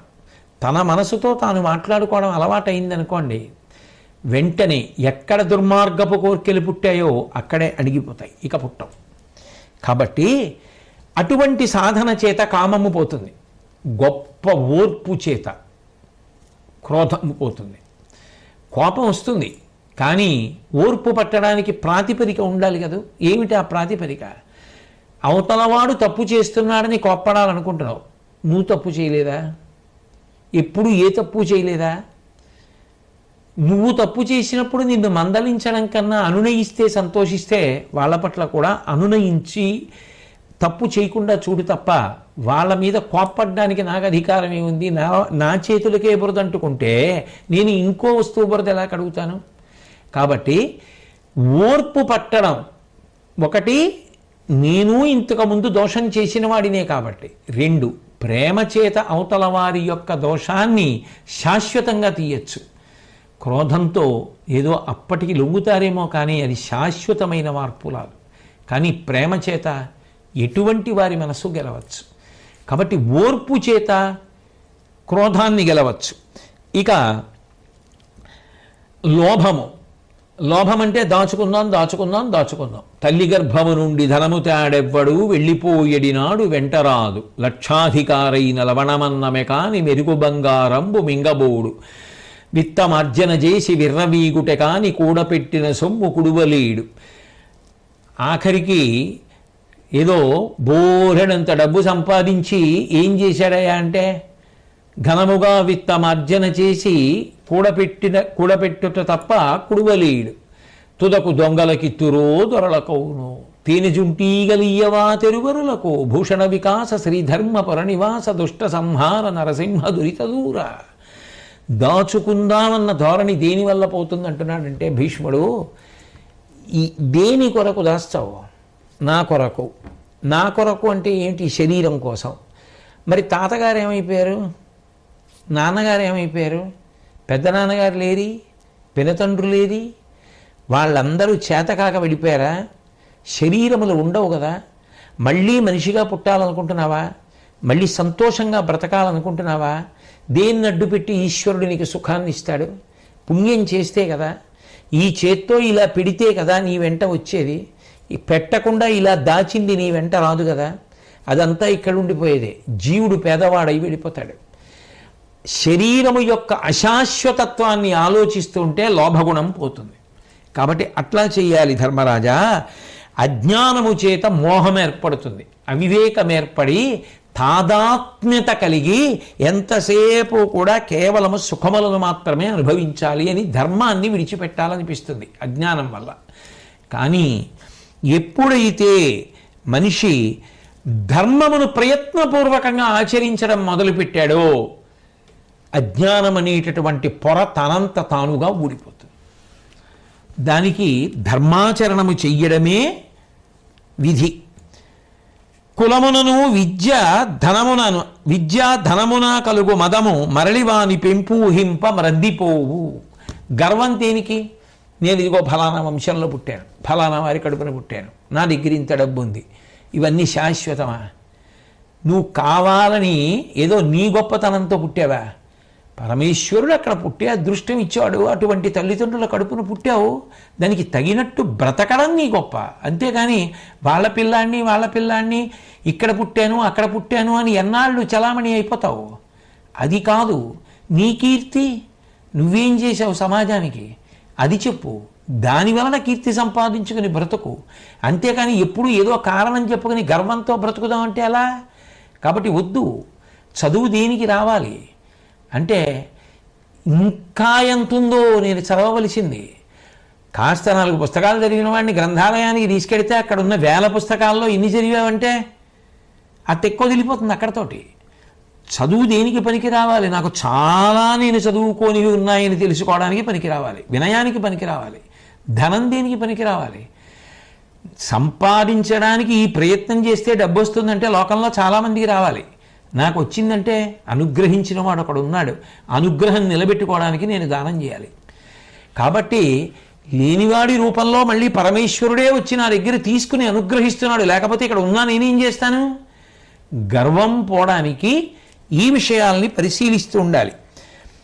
మనిషికి సత్వగుణం లేకపోతే మాత్సర్యం, ఎప్పుడూ ఇతరుల మీద ఏదో క్రోధం పెట్టుకొని ఎప్పుడూ ఏదో ఇతరుల్ని పాడు చేద్దాం అని ద్వేషభావన మనసులో పెరుగుతూ ఉంటే అది పోవాలి అంటే ఉత్తములైనటువంటి వారు పెద్దలతో కలిసి తిరుగుతుంటే వాళ్ళ ప్రవర్తన చూస్తే, వాళ్ళ నడవడి చూస్తే ఓ ఇలా బ్రతకాలా, ఇలా బ్రతకకూడదు అని అర్థం అవుతుంది. కాబట్టి మనిషిగా బ్రతకడం నేర్చుకోవాలి అంటే ఈ 6 గుణములను దాటిపోవాలి. 6 శత్రువుల్ని దాటాలి అంటే 6 రకములైన సాధన చెయ్యాలి ధర్మరాజా. హింసా విహారి అయిన నృశంసుడి 6 కలుగు జనుకంటెను కీడు. అంశప్రదేశ లలితోత్తంసీకరణోపలాల్య ధరణీ వలయ. ఓ ధర్మరాజా, హింస చేసేటటువంటి వాడు, నిష్కారణంగా అవతల వారిని బాధ పెట్టేటటువంటి వాడు, అవతల వారు బాధ పెడితే తాను సంతోషపడే గుణం ఉన్నటువంటి వాడు ఈ 6 దుర్గుణములు ఉన్నవాడి కన్నా కూడా భయంకరమైన లక్షణము కలిగినటువంటి వాడు. మేలనుభవించు చుట్టములు ఆలోకింపంగ కుజనుడు అది నృశంసాశీలము పంచికుడుచునతడే లోకంబునను పేర్మియసగ సుఖించున్. అందరూ చూస్తుండగా తానొక్కడే సుఖపడడం, తానొక్కడే సంతోషపడడం, తానొక్కడే తినడం ఉన్నదే అది మంచి పద్ధతి కాదు. మంచి పద్ధతి ఎప్పుడవుతుంది అంటే తనకున్నది 10 మందితో పంచుకుని సంతోషంగా బ్రతికేవాడు ఉంటాడే వాడు నిజమైనటువంటి ఉత్తమ గుణములు కలిగినటువంటి వాడు. కాబట్టి ఓ ధర్మరాజా, అరిషడ్వర్గములను అలా గెలవాలి.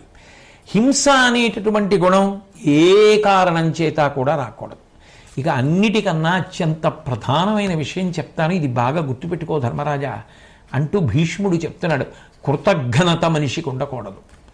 చేసిన ఉపకారాన్ని మరిచిపోయి బ్రతికేవాడు ఉంటాడే వాడిని సమస్త భూతములు కూడా ద్వేషిస్తాయి. వాడిని ఈశ్వరుడు కూడా వల్లడు. అంతకన్నా దారుణమైనటువంటి లోపం మనిషికి ఇంకొకటి ఉండదు. చేసిన ఉపకారం మరిచిపోకూడదు. ఉపకారికినుపకారము విపరీతము కాదు చేయ వివరింపంగా అపకారికినుపకారము జపమెన్నక చేయువాడే నేర్పరి సుమతి. ఉపకారికి ఉపకారం చేయడం గొప్ప కాదు, అపకారికి ఉపకారం చేయడం గొప్ప అంటాడు సుమతి శతక కర్త. ఒకానొకప్పుడు ఒక అరణ్యంలో ఒక పెద్ద మర్రి చెట్టు ఉండేది. ఆ మర్రి చెట్టు కింద నాడీజంఘుడు అనబడేటటువంటి ఒక పెద్ద కొంగ ఉండేది. కొంగ అయితేనే ఈశ్వరుడికి శరీరంతో సంబంధం ఏముంది? నరత్వం దేవత్వం నగవన మృగత్వం వశకత ఏదో కీటత్వం భవతు విహగత్వాది జననం సదాత్వత్పాదాబ్జ స్మరణ పరమానందలహరి విహారాసక్తం చేద్రూదయమిహ కీర్తీన వపుష అంటారు శంకరులు శివానందలహరిలో. నరత్వం దేవత్వం నగవన మృగత్వం వశకత పశుత్వం కీటత్వం భవతు విహగత్వాది జననం. ఏ శరీరమైతే ఉత్తమ భావనలు అటువంటి ఉన్న వాటిని ఈశ్వరుడు ఇష్టపడతాడు. ఆ కొంగ అయితేనే 10 మందికి ఉపకారం చేసే లక్షణం ఉన్నది. బ్రహ్మగారికి ఇంద్రుడికి కూడా ఇష్టమైనటువంటి కొంగ. అక్కడికి ఒకానొకప్పుడు ఒక బ్రాహ్మణుడు రావడం తటస్థించింది. ఆయన ఎందుకు వచ్చాడు అంటే పుట్టుక చేత ఆయన బ్రాహ్మణుడుగా పుట్టి శాస్త్రములు చదువుకున్న చెయ్యకూడని దుర్మార్గపు పనులన్నీ చేసి అభ్యాసం కాకూడనటువంటి దురభ్యాసములన్నీ అలవాటు చేసుకొని డబ్బు ఖర్చు అయిపోతే ఒక వర్తకుల గుంపుతో కలిసి డబ్బు సంపాదిద్దామని అరణ్యంలో బయలుదేరాడు. ఇరుకైనటువంటి ప్రదేశంలో వెడుతుండగా ఒక పెద్ద ఏనుగు ఒకటి వచ్చి ఇష్టం వచ్చినట్టుగా అందరినీ తొక్కేస్తుంటే అందరూ చెల్లాచెదరై భయపడి పారిపోతుంటే ఈయనేమో తిన్నగా వచ్చి ఈ నాడీజంఘుడు అనబడేటటువంటి కొంగ ఉండేటటువంటి మర్రి చెట్టు కిందకు వచ్చి విశ్రాంతి తీసుకుంటున్నాడు. చల్లటి పువ్వుల మించి గాలుస్తోంది. ఆ చుట్టుపక్కల ఉన్నటువంటి తోటలోంచి గుండ్రంగా మర్రి చెట్టు పెరిగి ఉంది, చల్లగా నీడ ఉంది, దాని కింద హాయిగా పడుకున్నాడు. ఈలోగా నాడీజంఘుడు వచ్చాడు. ఆ మర్రి చెట్టు దాని నీడలో నాడీజంఘుడు ఉంటాడు కాబట్టి ఆయన దాన్ని తన ఇంటిగా భావించాడు. తన ఇంటికి ఈ బ్రాహ్మణుడు వచ్చాడు కాబట్టి అతిథిగా భావించాడు. అసలు నిజంగా అది కొంగ అయితే మాత్రం ఎంత గొప్ప జన్మండి. ఏ బ్రాహ్మణుడైతే మాత్రం ఇన్ని చదువుకుని దురభ్యాసాలకు అలవాటై ఇంకా ఏదో సంపాదించి ఇంకా అనుభవిద్దామని అడవులు పడినవాడు వీడా గొప్పవాడు? కొంగ గొప్పది, కొంగ గొప్పది. కాబట్టి ఇప్పుడు ఆ కొంగ చెట్టు కింద ఉన్నటువంటి బ్రాహ్మణుణ్ణి చూసింది. చూసి ఎంత మంచి బుద్ధో ఆ కొంగంది, ఎందుండి ఏమి పనికై ఎందుల కరిగెదవు భూసురేశ్వర ప్రీతిం పొందితి నినుగని తగియడు విందవైతి నాకు నీదు విధముంచెపుమా. నువ్వు నేనుండే ప్రదేశానికి వచ్చావు కాబట్టి నాకు అతిథివయ్యావు ఓ బ్రాహ్మణుడా. దీనికోసమని ఇక్కడికి వచ్చావు. ఇంత అరణ్యంలో ఈ మర్రి చెట్టు కిందకి ఎందుకు వచ్చావు?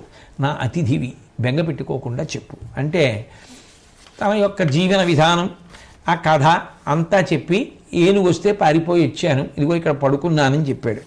అంటే ఆయన చూసి ఆ కొంగ అయ్యో పాపం అలిసిపోయి ఉన్నాడు, ఆకలేస్తోందని ఆయనకి కావలసినటువంటి భోజనం పెట్టి చిగురుటాకులతోటి పూలతోటి ఒత్తుగా పక్క వేసి పడుకోబెట్టి మరునాడు ఉదయం లేచాక ఆయనతో మాట్లాడుతూ విను మిత్రుండును రజతము కనకము బుద్ధియును 4 కారణములు మర్త్యుని దారిద్రము వాయుటకని దేవగురుండు చెప్పెనన్నిటిలోనన్.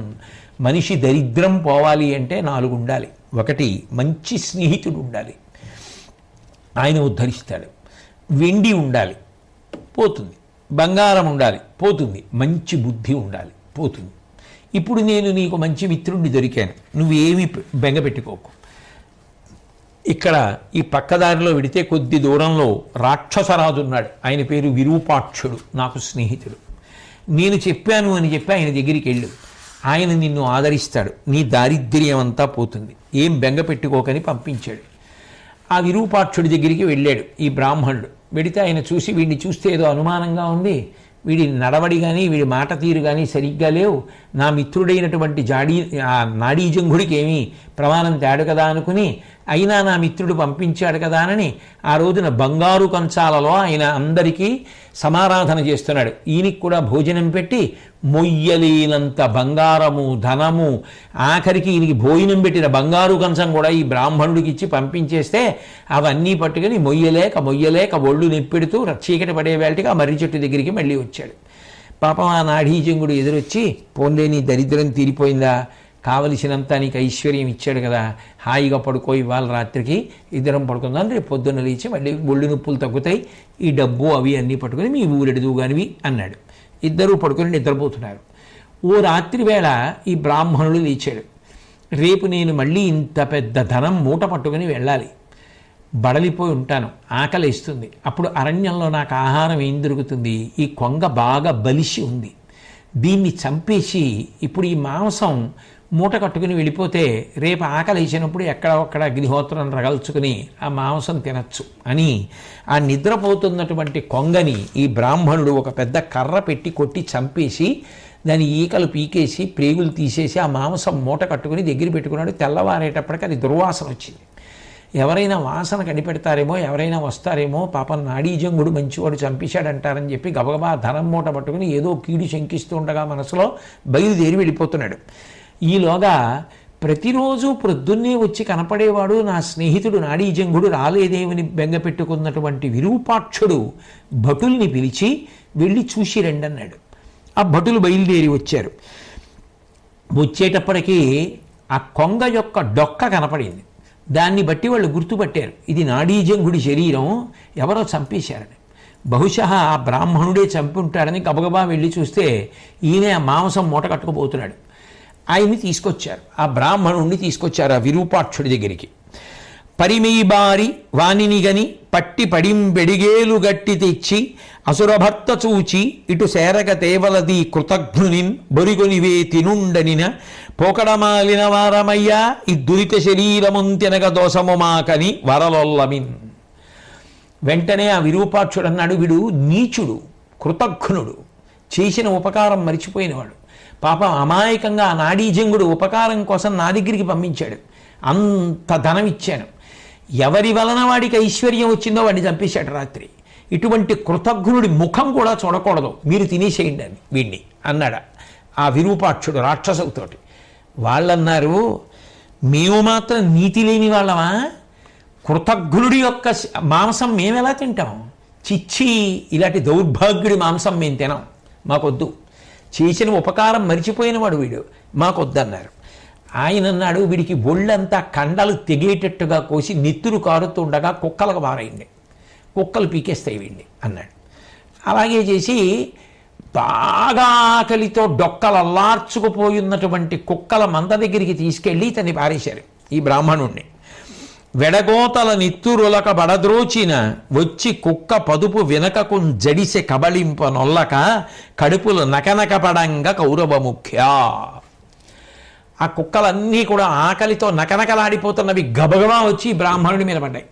పడ్డవి ఒక్క దూకి వెనక్కి వెళ్ళిపోయి. చీచీ, వీడు కృతఘ్నుడు, చేసిన ఉపకారం మరిచిపోయి అపకారం చేసినవాడు, వీడి మాంసం మేము తినమన్నాయి అని కుక్కలు కూడా వెనక్కి వెళ్ళిపోయాయి.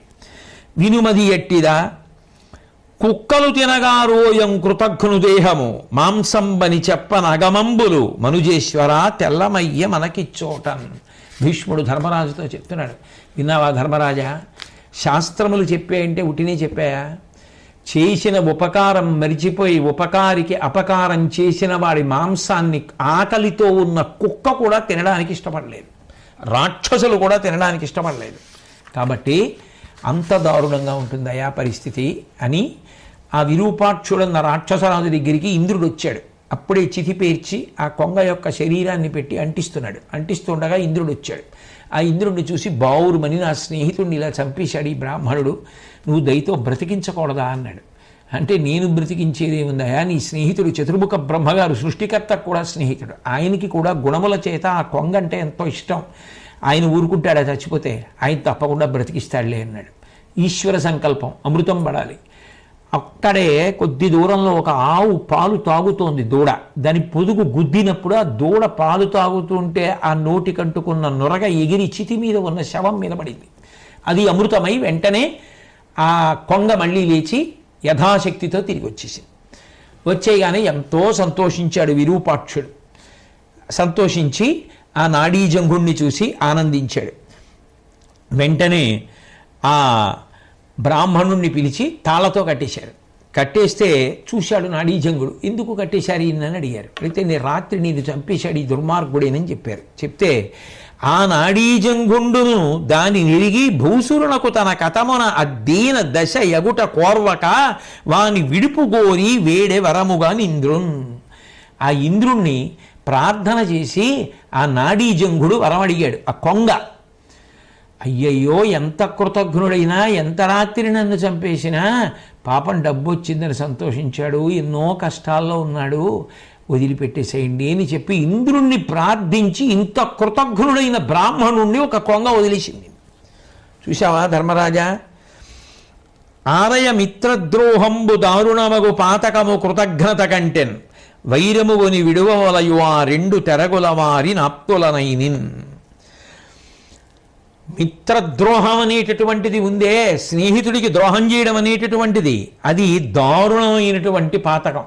అది కృతజ్ఞుడి యొక్క దోషం కన్నా పెద్ద దోషం. అటువంటివి ఉన్నవాళ్ళు ఎంతగా మనకి కావలసిన వాళ్ళైనా వాళ్ళని విడిచిపెట్టేయవలసిందే. మిత్రుండైహికములు ఆముత్రికములునైన భద్రములు తలకొలుపన్ మిత్రధనంబులలోనను మిత్రుడు ఎక్కుడను మాట మిత్రుడు ప్రజ్ఞులు. ధనము మిత్రుడు ఈ రెండింటినీ పక్కపక్కన పెట్టి చూస్తే మిత్రుడు ఇహలోక సుఖాన్నే కాదు పరలోక సుఖాన్ని కూడా ఇప్పించగలిగినటువంటి వాడు. అటువంటి మిత్రులతో మంచి బుద్ధితో ఉండాలి. కాబట్టి కృతజ్ఞతా లక్షణం అనేటటువంటిది ఎంత ప్రమాదకరమైనదో విన్నావు కదా ధర్మరాజా. మనిషికి ఉండి తీరవలసినటువంటి నియమం ఏది అంటే చేసిన ఉపకారమును మరువరాదు. ఉపకారం చేస్తే దాన్ని గుర్తు పెట్టుకుని మనిషి జీవితాంతం స్మరించాలి తప్ప ఉపకారం చేసిన వాడికి అపకారం చేసే ప్రయత్నం చెయ్యడం కన్నా దారుణమైన విషయం ఇంకొకటి లేదు. అటువంటి వాడి శరీరాన్ని రాక్షసులు కుక్కలు కూడా ముట్టుకోవడానికి ఇష్టపడలేదు అంటే అది ఎంత ప్రమాదకరమైన లక్షణమో తెలుసుకో ధర్మరాజా. అటువంటి వాటి జోలికి వెళ్ళకూడదు సుమా అని మనిషికి ఉండవలసినటువంటి ఒక పరమాద్భుతమైన గుణం గురించి పిల్లలకి కూడా చెప్పడానికి వీలైనటువంటి రీతిలో ఉపాఖ్యానాన్ని భీష్మాచార్యుల వారు ధర్మరాజుకి చెప్తే ధర్మరాజు గారు ఎంతో సంతోషించాడు. భీష్ముడి నోటి వెంట వచ్చేటటువంటి ఆ వాగామృతమును జుర్రుకోవడానికి ధర్మరాజు గారు ఎంతో సంతోషంతో ఎదురు చూస్తున్నాడు. భీష్ముడు తర్వాత ఏం చెప్తాడు అన్న విషయాన్ని మనం రేపటి రోజున పరిశీలిద్దాం. రేపటి రోజున మళ్ళీ నా చేత కృష్ణ పరమాత్మ ఎంత మేర పలికిస్తే అంత మేర పలకగలను అని మనవి చేస్తూ భీష్మాచార్యుల వారు చెప్పినటువంటి మంచి విషయముల యందు సద్బుద్ధితో కూడుకున్నటువంటి అభినివేశము మనకందరికీ కలుగుగాక. అట్లు కలుగుటకు శ్రీకృష్ణ పరమాత్మ తన నిర్హేతుక కృపాకటాక్ష వీక్షణముల చేత అనుగ్రహించుగాక అని ప్రార్థన చేస్తూ సెలవు తీసుకుంటున్నాను. స్వస్తి.